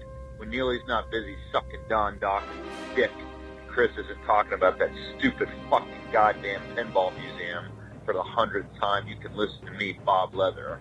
I like to talk about the logistics of pussy holes and fucking brown asshole eyes, and talk about the inner workings of the 7-Eleven, and all the fucking spits, looting, and the niggers that go there, stuff like that. Hail and kill, fuck you, pal. Hand job, and fuck that disabled queerbait motherfucker from Australia. Alright, that's all I got. Maybe try it again. Fucking listening? That you on the other end, I hear? Wheezy, fucking jerking off listening? Fucking jerking your cock? Fucking, this is Bob Leather from the Filth Radio Network.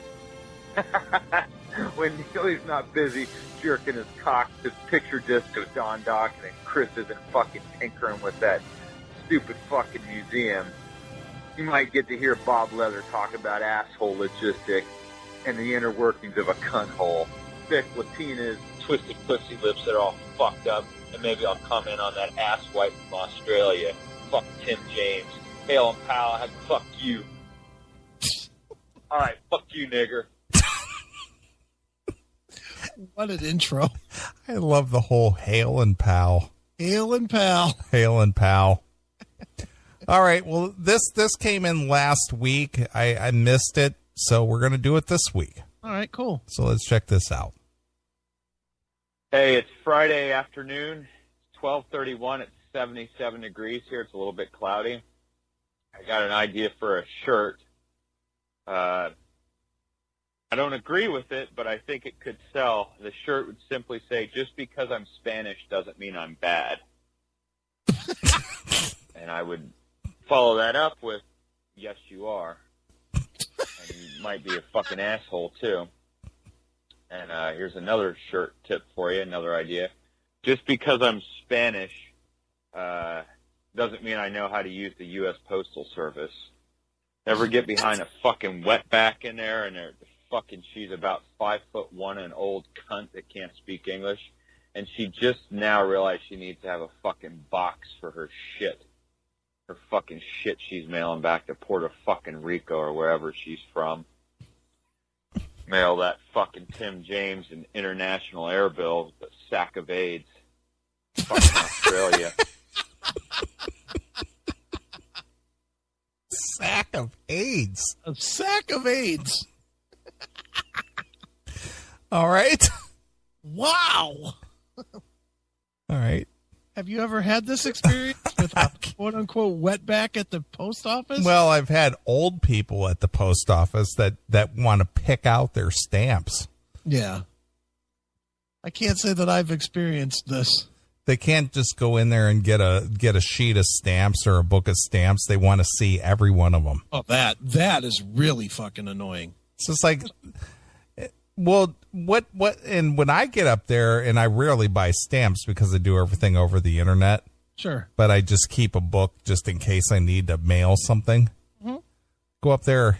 Can I get some stamps? Well, what stamps do you want? I want the ones that'll get the letter where it's going. Yeah, I'm not one of these old ladies that you're going to have to lay them out in front of me and let me fucking make comments like, those flowers are really beautiful. Shut up! Hit the fucking stamps! Just make them black with a QR code on them. Yeah. For the fucking amount. Enough with the fucking, look, we've got the Elvis. Shut up!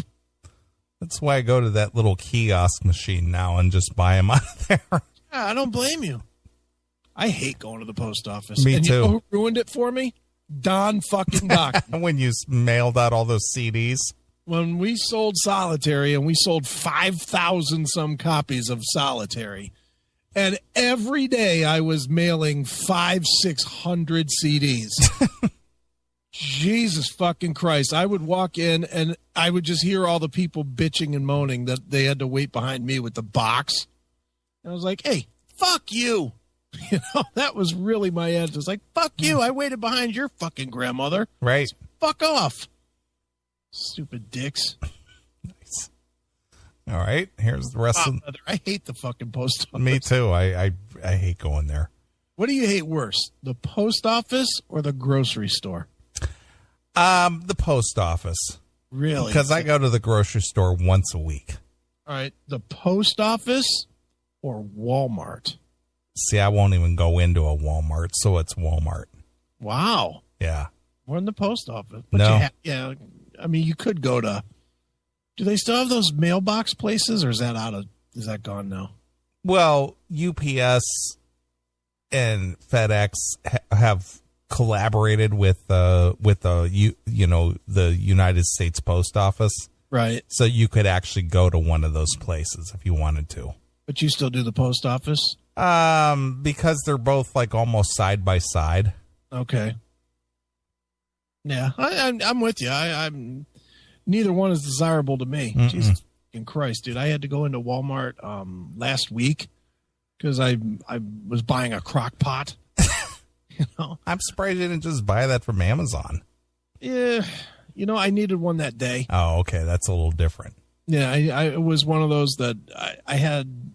I don't want to get into this whole, but you want me to really sound faggy, I'll tell this story about how I had a roast I needed to cook.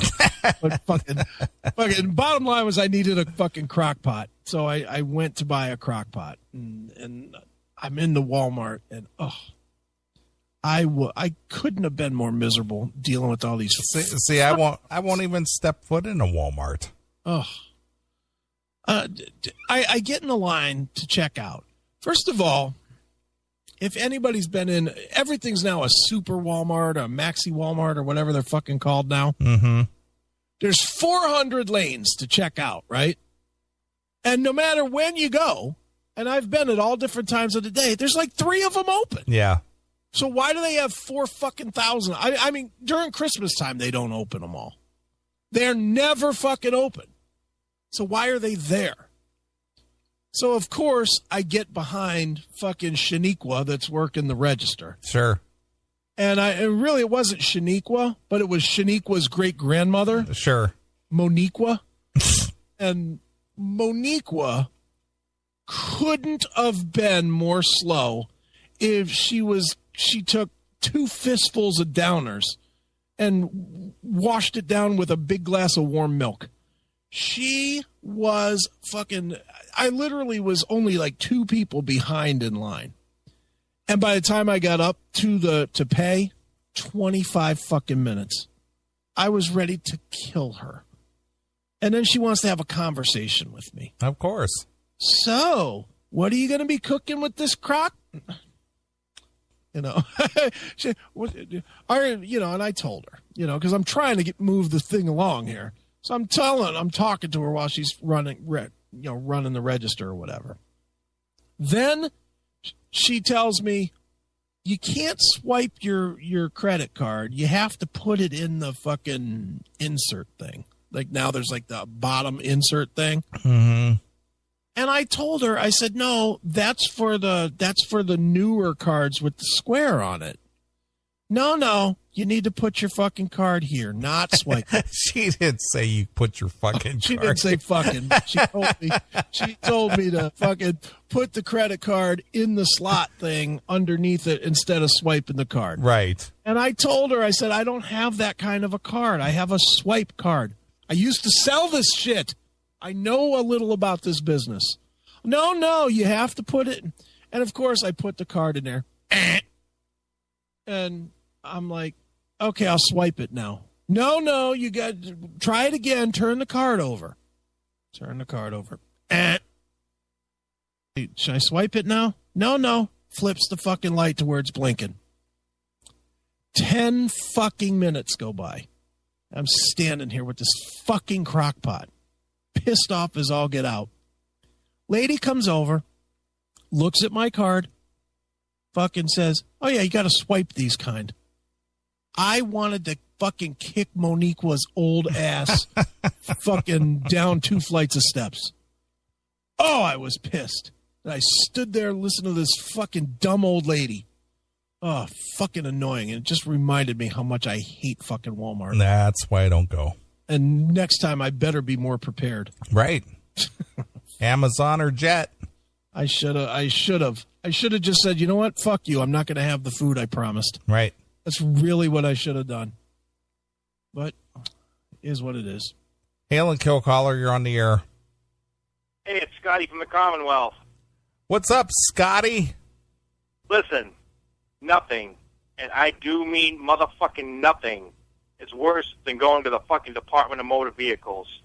Fucking show up, take a number, there's like fucking 90 people there, nobody's got their fucking paperwork. Of course, as soon as your turn comes up, the fucking lazy-ass fucking state worker goes for a fucking coffee break.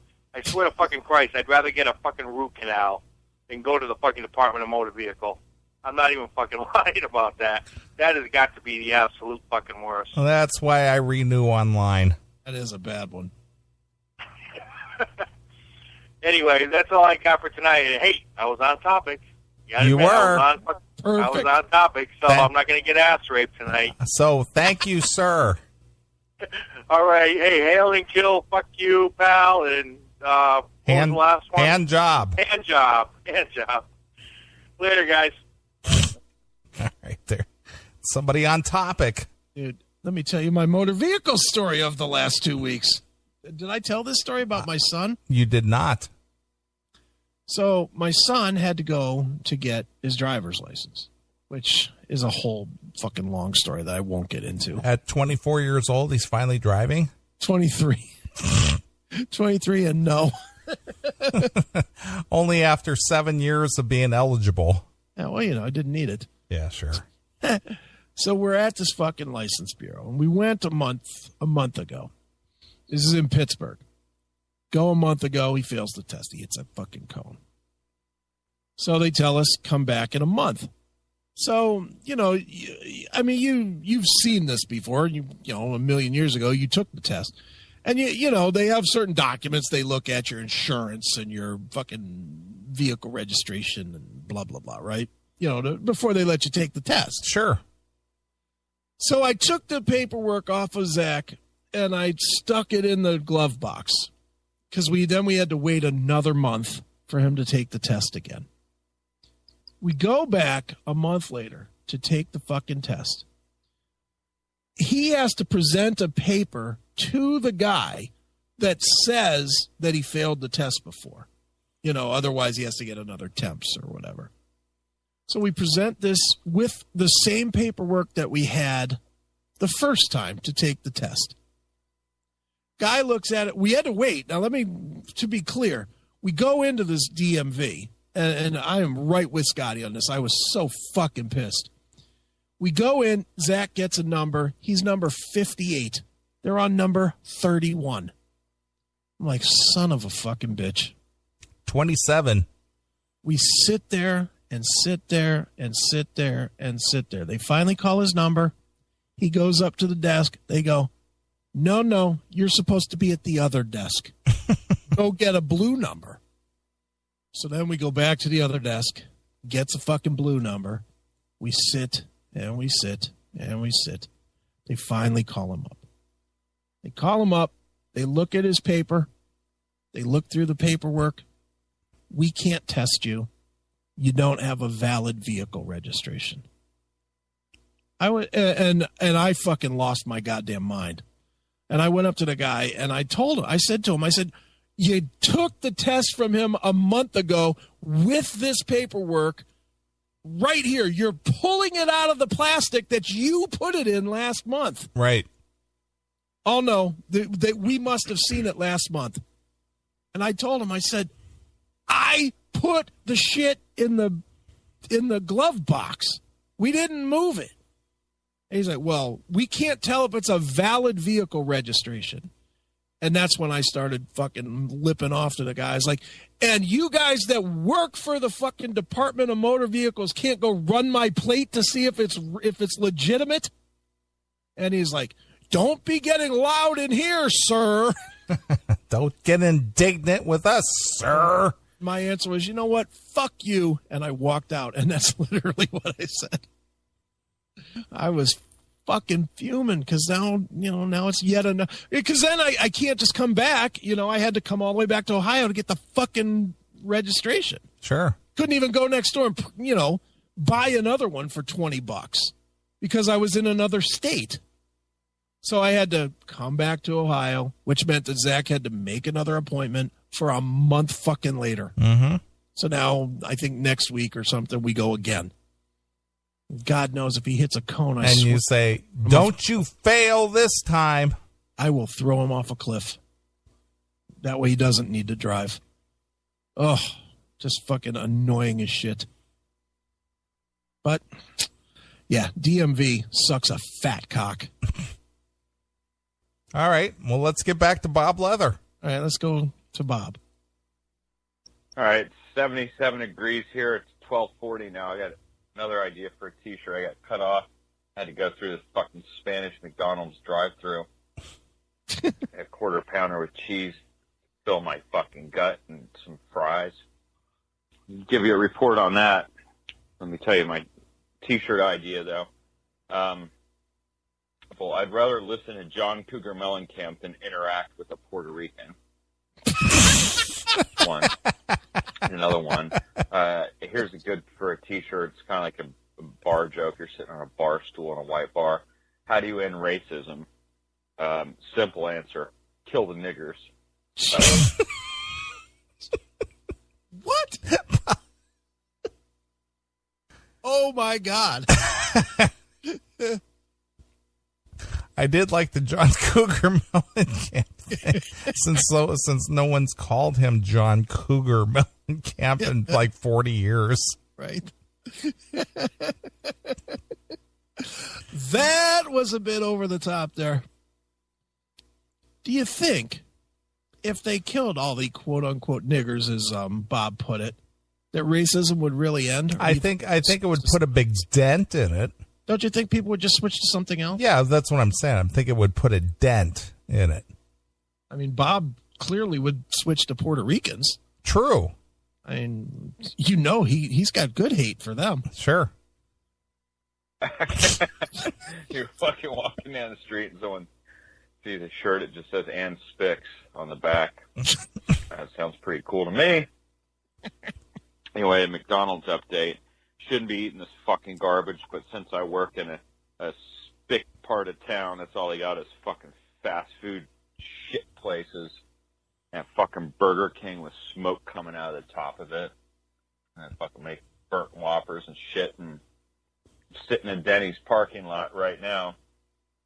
People just a lot of spicks hustling, man. A lot of healthy spicks, and they're fucking hustling with their plastic, silver fucking looking hubcaps, and they got slogans and shit all over their cars.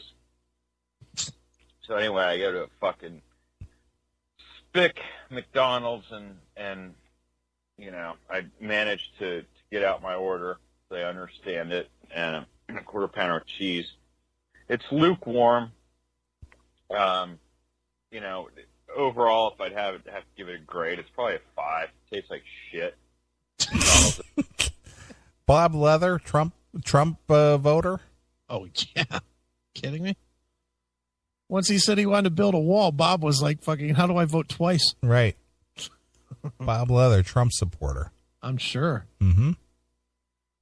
Get a fucking medium fry, and it's fucking about half full. Back to the Spick McDonald's. Soda's not bad. They did a pretty good job on that. Diet Coke CDs I can get. Like, I find that funny that Bob Leather relies on Best Buy for CD purchases. Yeah, I mean, they don't have anything old, do they? Well, like the last time I went to Best Buy, they've pared down their CD selection down to like 2 aisles. That's what I was going to say. They don't have very many. Yeah, they don't have much of anything left. Especially old stuff. Because number one, obviously, MP3 downloads is the way that music is sold these days, be it iTunes or Amazon or whatever. Mm-hmm. And buying a physical CD is not very profitable these days. So even Best Buy is not carrying CDs. No, not at all. So Bob Leather, being a musician himself and somebody who's actually pressed CDs, I'm surprised he actually goes to Best Buy looking for music. Yeah, that is strange. That is. But, all right, that's Bob Leather, though. Roger Waters one that I don't have, an old one. I don't know which one, but I'll take any one just because I enjoy buying CDs, even though I can listen to all this shit free on the internet. So how much smarter am I than a spick, to use that logic? Probably not a whole fucking lot smarter. Look up your car. Anyway, I don't have any more. All right. So Bob Leather. Yeah. I mean, I like his viewpoint on a lot of things. Yeah.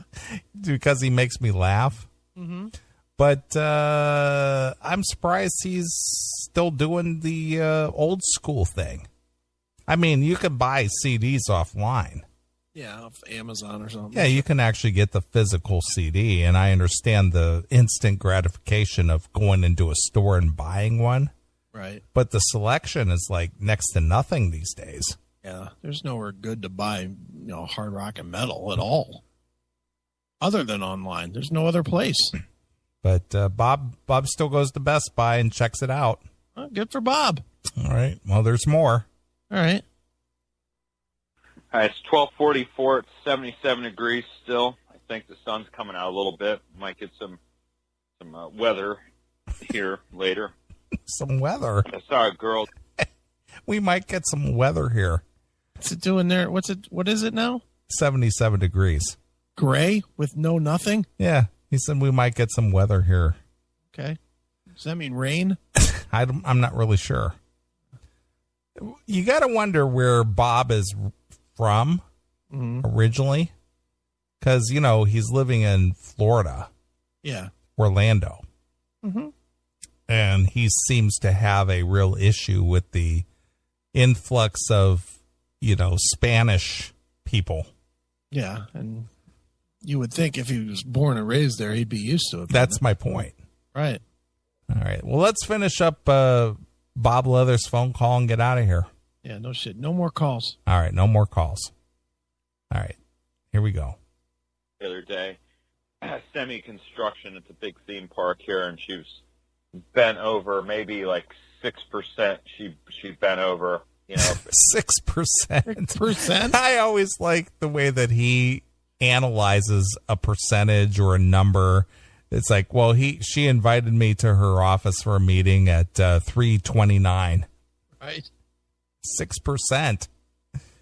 So she was bent over at 6%. Like a full bent over her.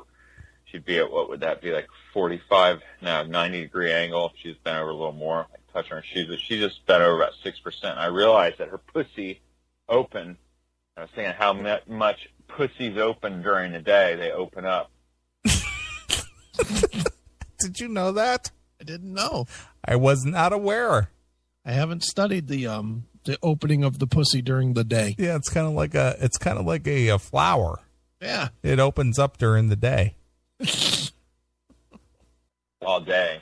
I don't know how men get any fucking work done working with pussies. Now, I prefer 32 as the minimum age with a little bit of cunt hair. I was listening. He's got a lot of standards. Yeah, he does. She's been over at 6%. Her pussy's open. Yep. And men can't get any work done. No.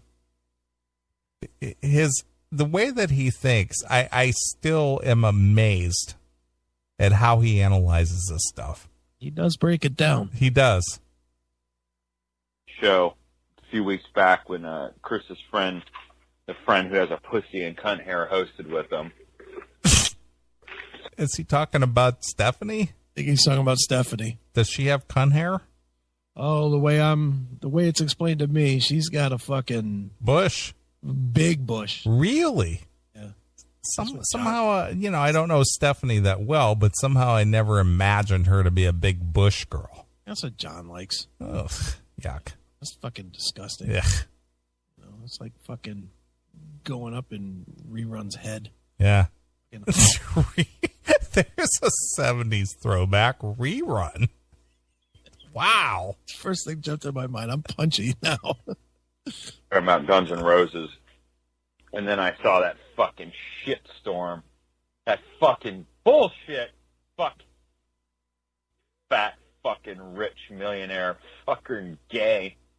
I mean, Guns N' Roses to me is 5 men on a stage with amplifiers and very little effects, and that's it. Now I hear they got a fucking keyboard player that has a cunt hole and a fucking another keyboard player with a cock. It's fucking the stupidest shit ever. And then they've put this fucking faggot ass in this stupid fucking chair. He's got a broken foot. It's like, I just say cancel the show. You got a fucking broken foot. The fuck? Such a business. It's sickening and it's fucking gay. All right. Kind of reiterates what we just talked about with Dean. He's got a little bit more of a take than we do. Pretty much the same take. It's a business and it's fucking gay. That's right. That sums it all right up for us. Yeah, I like his opinion better than ours. Sure.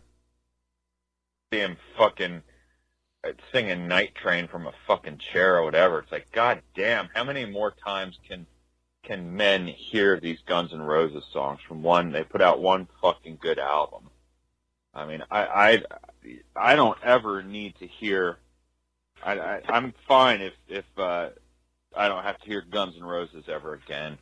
I would never fucking pay to go see that shitstorm unless you're going to get a limo with a bunch of pussy and you're going to do drugs in a limo and stand up against a wall halfway incoherent if you just got fucked listening to this fucking Axl Rose, fucking Bill, what's his name? Bill Walton, Bill Bailey, Bill Blaze Bailey.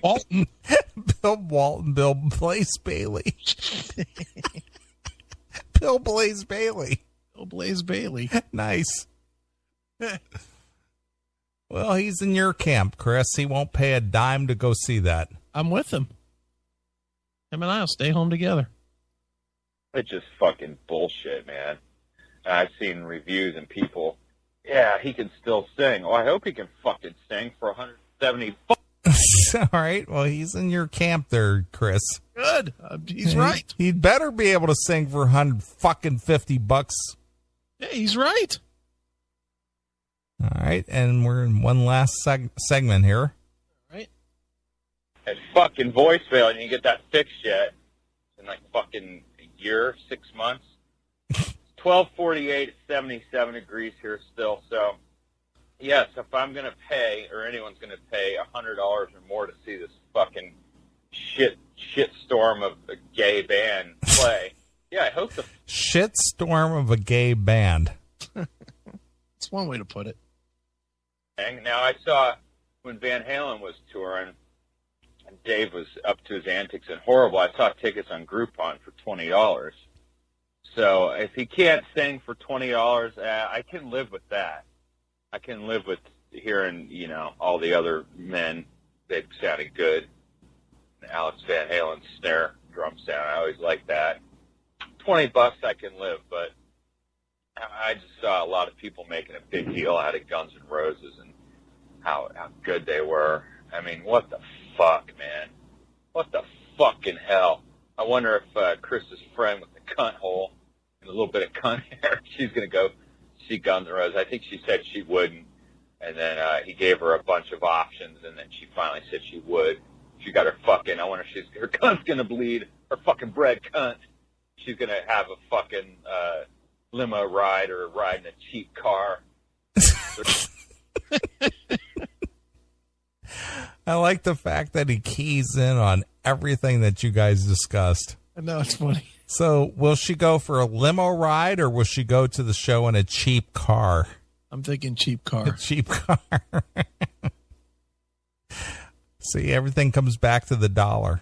Yeah, I'm not trying to share their business with anybody, but I'm thinking if they drop 500 bones for tickets, they're not going to be also dropping another 300 on a fucking car. Right. Just a hunch. So $300 in tickets, cheap car to the show. Right. All right, gotcha. Fucking cunt's going to bleed, and it's going to bleed, going to drip down into her cunt hair. It's going to be a fucking mushy mess.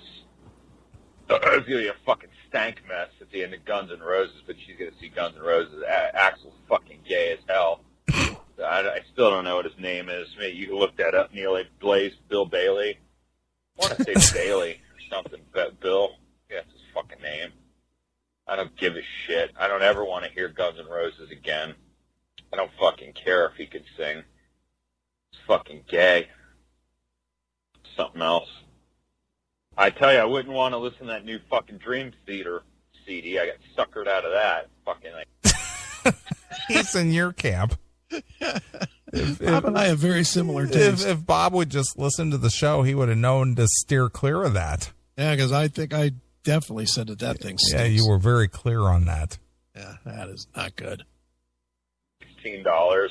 Never bought Dream Theater in my life, but I just wanted to buy a new CD, so I fucking wasted my money on that. I didn't even have free Best Buy points to get that. I don't even think I'd steal that. I heard you got to listen to the fucking thing from start to finish. That's what the guy said in Dream Theater. He told me on an interview through Eddie Trunk. I don't have 2 hours to fucking listen. I have 2 hours to watch a fucking movie, let alone listen to a Dream Theater disc with. God damn, that's exactly what I said. Fuck that, and fuck you. El Pal Kill, fuck you, Tim James, nigga. Jesus. Bob Leather, always angry. Yeah, he is. He's angry at the world. He is. But I like Bob. Bob is always welcome. Yeah, and he's always point on. Yeah. Everything he says is just dead on. Mm-hmm. He knows what he's talking about. He does. All right, dude. Well, that's going to wrap up the show. Oh, good. I mean, oh. I didn't get into any of the topics that I had planned. Well, we didn't expect to do 3 hours with 3 people. No, not at all. But, our new friend, Jason Green, brought something to the table. Eric Braverman definitely brought something to the table. I think Jason Green will be back. I think so, too. I think he's going to become one of these regulars. And I don't mind promoting Sin City Sinners. Who's in that band? Don't we like those people? He just told us. Well, Scotty and Jizzy we like. Yeah, and then Oz Fox. I don't think we know him. Do you know him? Not at all. From Stryper, though. Yeah, I've never even met him or interviewed or anything. Neither have I. Yeah. But it's an all-star band. Yeah. Hey, I'm happy to promote that. Mm-hmm. If it gets this guy coming on to talk more shit. Sure. I like that. I love knowing that we're going to be on all the news sites by Tuesday. Yeah, I agree with that. All right. Well, we want to thank Jason Green for being a part of the Classic Metal Show tonight, as well as our good friend Eric Braverman, as well as our friend Dean, as Mark from Brazil, and Scotty from the Commonwealth and everybody who's contributed to the CMS tonight. You guys all did a good job and stayed on point, and you weren't all over the place and didn't talk out of turn and all that stuff. Yeah. So you guys and gals are doing a good job. Way to go, friends. Yay! You make my job easier. Yeah, there you go. I have to sit there and try to say, stay on point, will you? Yeah, I hate that. But they are. Mm-hmm. Good. All right. Well, again, I appreciate everybody who's tuned in. We're going to leave you with some Testament tonight. All right. Our good friend Serena checked in with a voicemail, and she wants to hear some Testament to take us out. Dude, I had the most interesting conversation ever with Serena. Yeah, she told me. Did she tell you? Yes. The conversation? Yes. I got to marry Serena. Yeah, Serena's something else. Jesus Christ. Best line ever. A woman should suck a guy's cock because she wants to. Right. Yep. I was like, and my answer was, will you marry me?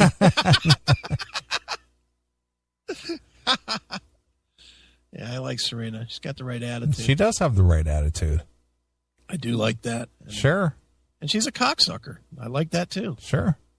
Is it bad to call a woman a cocksucker? I don't know. I mean, I guess it depends on the context, but in the context that I know Serena to be, she just like, you know what? That's how it should be. This is how it is. Yeah, I don't like that. Mm-hmm. So she has no bones about it. And yet there's probably somebody sick of fucking her. Could Isn't that be. always the way? Yeah, that's how it goes. That's how it is. No matter how cool they sound to you, there's somebody that's always like, go ahead, dude. I don't care. True. Crazy. All right. Well, we're going to get out of here. We appreciate everybody who's tuned in and been a part of the Classic Metal Show tonight. We'll be back next Saturday. We will do it all over again. So I'm going to leave you with some Testament. Some More Than Meets the Eye. Cool. So until next Saturday night, this is Neely along with my very good friend Riz Agan. And we're gone. Bye, kids.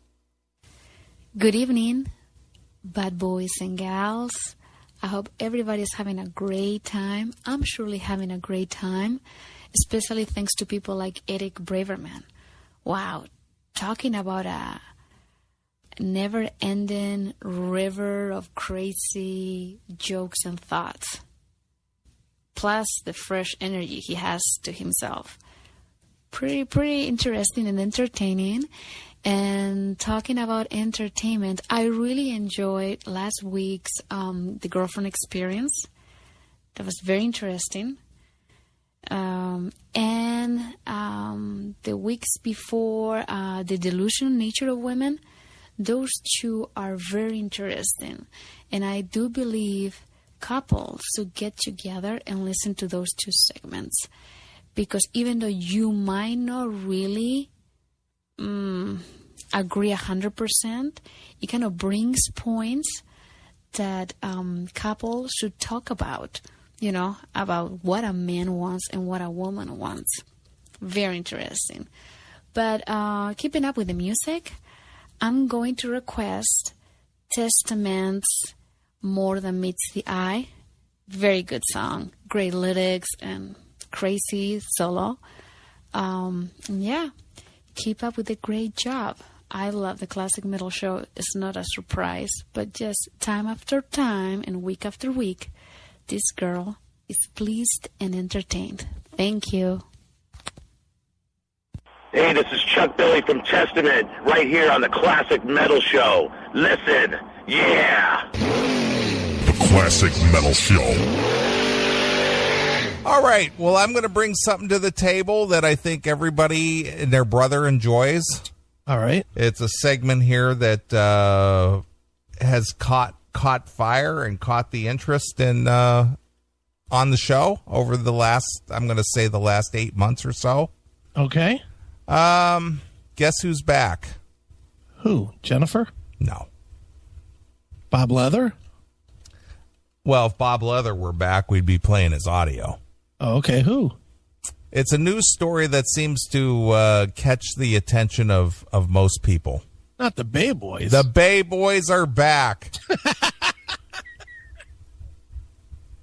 Okay. We love the Bay Boys. We do love the Bay Boys. All right. This is the latest on the Bay Boys. Okay. Surfer gangs beach fort must be torn down or get a permit. Oh, no way. The state says, but the city is slow to act. So apparently the city is not too concerned about the Beach Boys and their stone fort. What? It's a fort. Yeah, pal. It's where they hide behind and throw dirt clods. That's right. Palos Verdes estate issued a letter this week saying that the city will not meet the deadline to make plans for an illegal stone fort used by a group of aggressively territorial surfers, widely known as the Lunada Bay Boys. Widely known. Only on this show. Yeah, well, we love them. The city statement came in a response to a letter the Coastal Commission sent on Tuesday telling the city that it has until July 6th to develop a plan to tear down the crudely built structure or begin a permitting process that would include measures to improve access to one of the state's most coveted and hostile surf breaks. Wait a minute. So the Surfing Commission is now involved? The Coastal Commission. What in the hell is that? The Coastal Commission. Well, I think it's like part of like the beaches and park district or something. The Coastal Commission. I can just see it now. Governor Brown, tear down that fort. Exactly. The fuck? They're spending time and money and resources and assets all about this beachfront.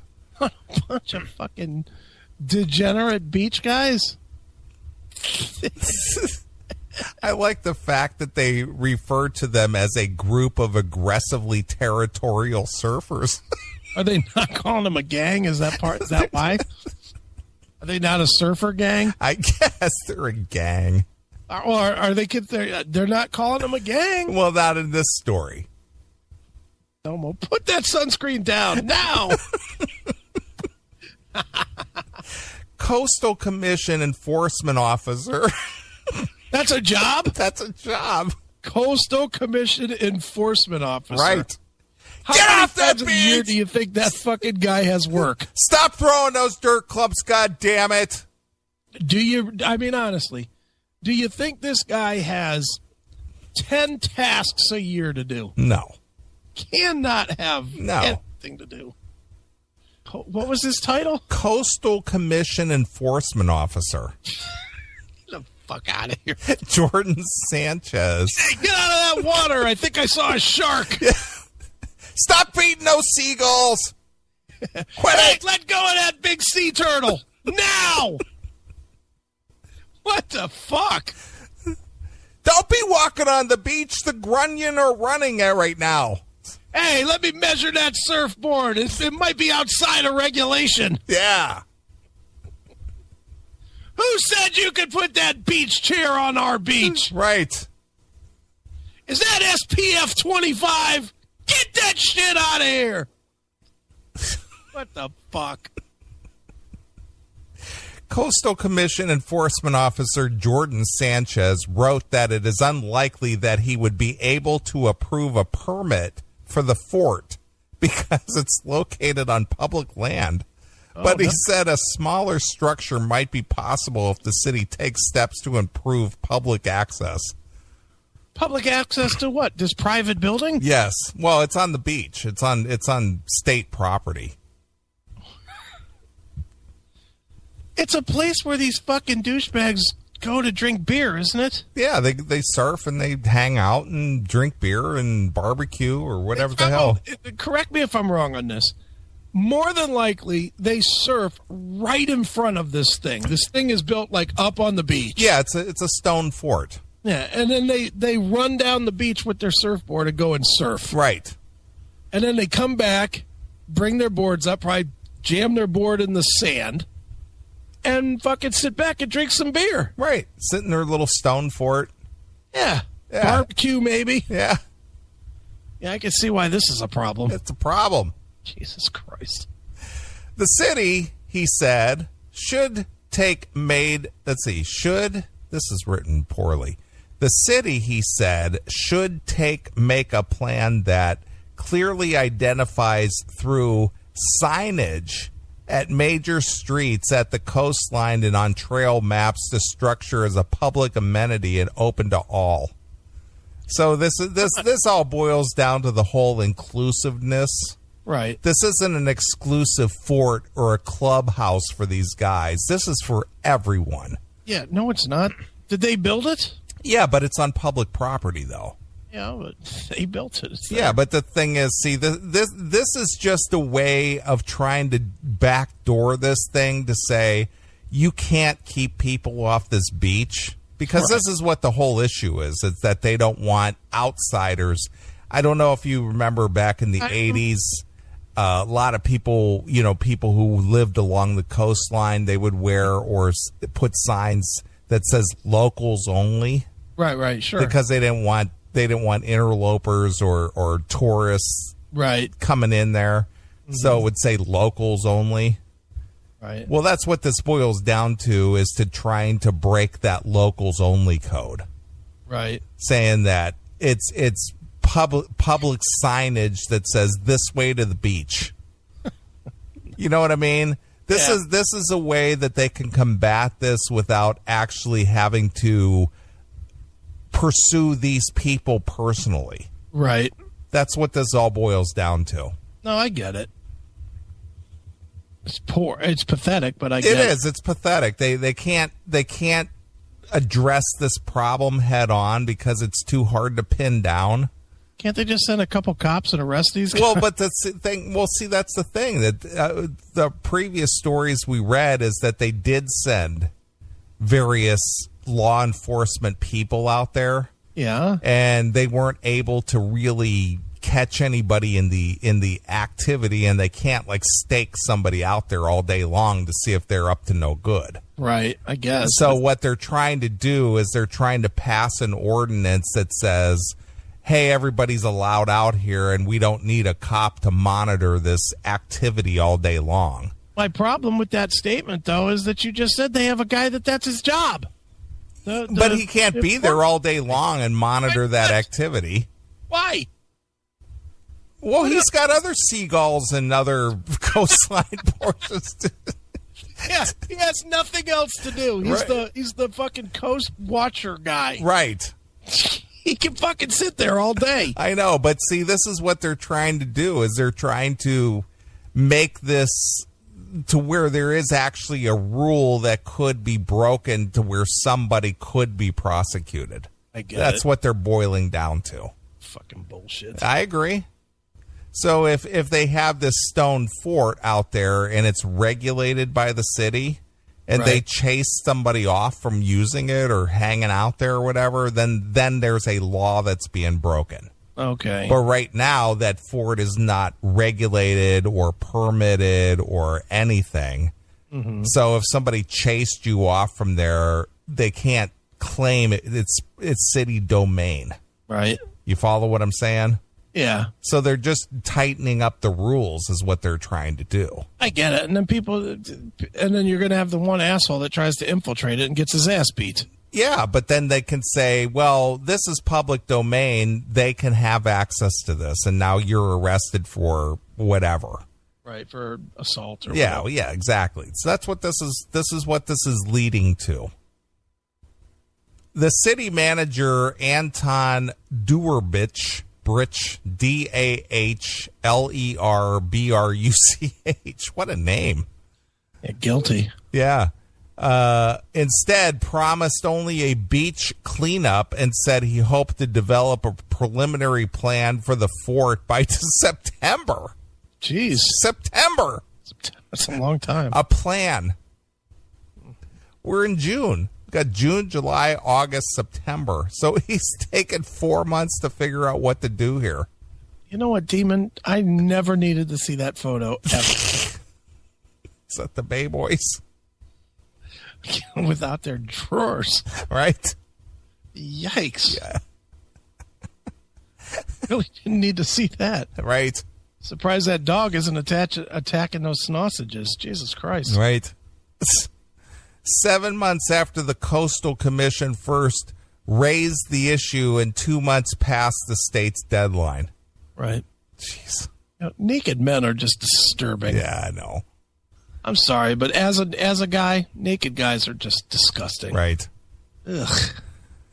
The simple structure is made of stone and concrete, and the commissioner said that the problem it creates have thus far exceeded his ability to solve.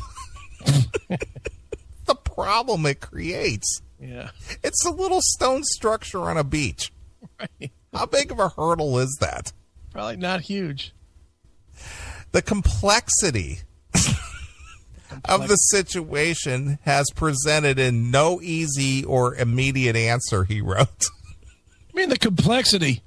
It's a complex situation.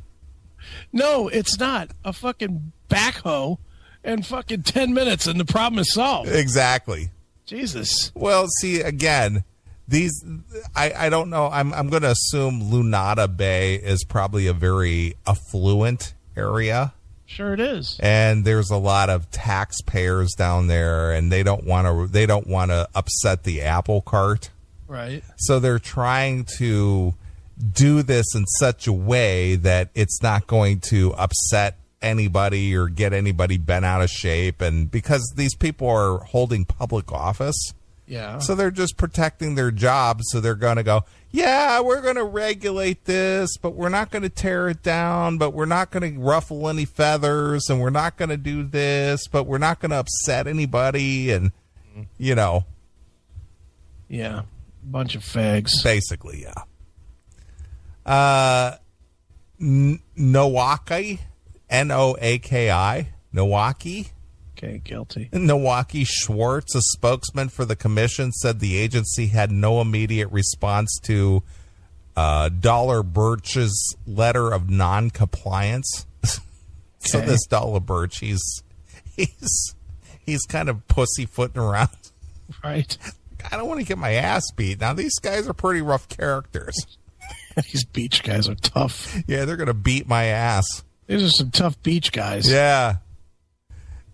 In internal correspondence obtained earlier this year, by the Times through a public records request, Dollar Birch told the affluent community city council that the Lunada Bay Homeowners Association was urging the city to focus on policing the bullying in the hopes that the existence and the use of the patio becomes irrelevant.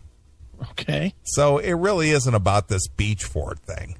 Right. They're just using that as a focal point and going, you know what? If we could somehow permit that thing and regulate it, then it'll be public domain, and then nobody can bitch about it and say, hey, you can't use that fort. Right. It's like, oh, it's public property. I don't care. Get out of here. Yeah, pal. Kook. Kook. Halen Killcaller, you're on the air. Hey, it's me. Is it Scotty from the Commonwealth? It is, but I wasn't going to say it this time because I got ass raped for it last time. You got ass raped. I'm surprised you could sit down and listen to the show tonight. What's up, Scotty? Believe it or not, when I was a kid, my dad was stationed down in Florida, and I was actually a part of, like surf culture, if you will. And like that fucking, they're never going to solve this fucking problem because, like that local only surf culture is like, that's been around for like since the 70s, really. Yeah, of course. That's what I said. Every like well-known surf spot on the fucking West Coast, the fucking East Coast, Hawaii, and fucking Australia has that same problem, if you will. You've got, a group of fucking local surfers who, there's just so many fucking ways to go around.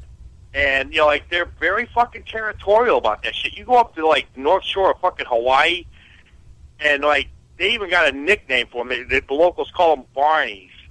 and you even get out of your fucking car with a surfboard, and they will stomp the fucking shit out of you right in the parking lot. Well, they throw a dirt clomp and call you a kook. Kook! Yeah, but I mean, this is fucking hysterical. I mean, it just sounds like local politicians that are, trying to appease, the like the local populace just to make it seem like they're fucking doing anything. But they could put a fucking cop in that parking lot, like for a couple of weeks. The fucking locals will see the fucking cops. They won't fucking bother anybody. They know who's who and what's what. They're fucking locals. The second the fucking cop is gone, you fucking show up with a board, and you're fucking dead. I mean, that's just, it's been like that since, since the early 70s. Yeah, I know. Well, that's what I'm saying. It's never going to fucking change. Those guys are they will fuck you up. I mean, that is their fucking spot. And, you get fucking, people that are not fucking, surfers that are not fucking locals show up, and, they fucking knock people off their fucking boards, they get in the way, they try to fucking hog waves, and they're just not going to fucking stand for it. And there's just no fucking change in that at all. Maybe you should go out there and run for office because you're empathetic to their plight. No, I just see the futility in it is all I see, because, to a small extent, I used to be a part of it, so I understand it, and I know where these guys are fucking coming from. I mean, they got their little fucking fort there, they're fucking drinking their beers, smoking their fucking weed, smoking fucking meth, whatever the fuck you're getting up to, and, that's their fucking territory. Just like a fucking gang has their fucking territory, except these guys fucking smoke and get high. And, anybody from the outside comes in there and tries to fucking take what's theirs, they're just not going to fucking stand for it. And that's fucking that. But this is fucking, I hear you guys talking about, you processed this a few weeks ago. And I'm like, yeah, that's fucking hysterical. Like these fucking people think they're going to fucking stop that or tear the fucking fort down. Doesn't matter if they tear the fucking fort down. Nothing's going to fucking change. I agree. Anyway, you guys have a good night. Hail and kill. Fuck you, pal. And hand job. Well, like I said, this trying to pass some kind of ordinance is just a end around trying to regulate this, and it'll never get regulated. No, probably never happen. The complexity of this situation. In other words, these guys got my balls in a twist, and I don't know exactly how to appease the state. That's right. Without getting these people upset. So funny. That's what it boils down to. Yep. All right. Did you want me to finish this Bay Boys thing? Yeah, absolutely. All right. We'll finish this out here real quick and move on to something else because we got less than an hour to go. Jesus. All right, let's see here. The internal correspondence obtained earlier this year by the Times through a public records request, Dulerbach, however you say this guy's name, told the Affluent Communities City Council that the Lunada Bay Homeowners Association was urging the city to focus on policing the bullying in the hopes that the existence and the use of the patio became irrelevant. Yeah, man. Stop bullying in our neighborhood. Right. A public records request for documents of the planning process to permit or tear it down yielded no documents. So, in other words, nobody's doing shit. Yeah, nobody cares. It was like, this is stupid. We're not doing this. Mm-hmm. The only one that probably cares is the newspaper that keeps reporting. Right. For that, or one of the state agencies that said, "What are you guys doing about this?" We're working on it. Mm-hmm. We're working on it. Well, we've gotten several complaints. Yeah, well, we're working on it. Well, what's your plan? What are you going to do? Yeah, we're working on it. Right? It's a complex situation, but we're working on it. We're formulating a comprehensive plan. Yeah, we have a task team involved, and we meet every Tuesday at 8:31, as Bob Leather would say. Right. And we discuss our findings. That's right.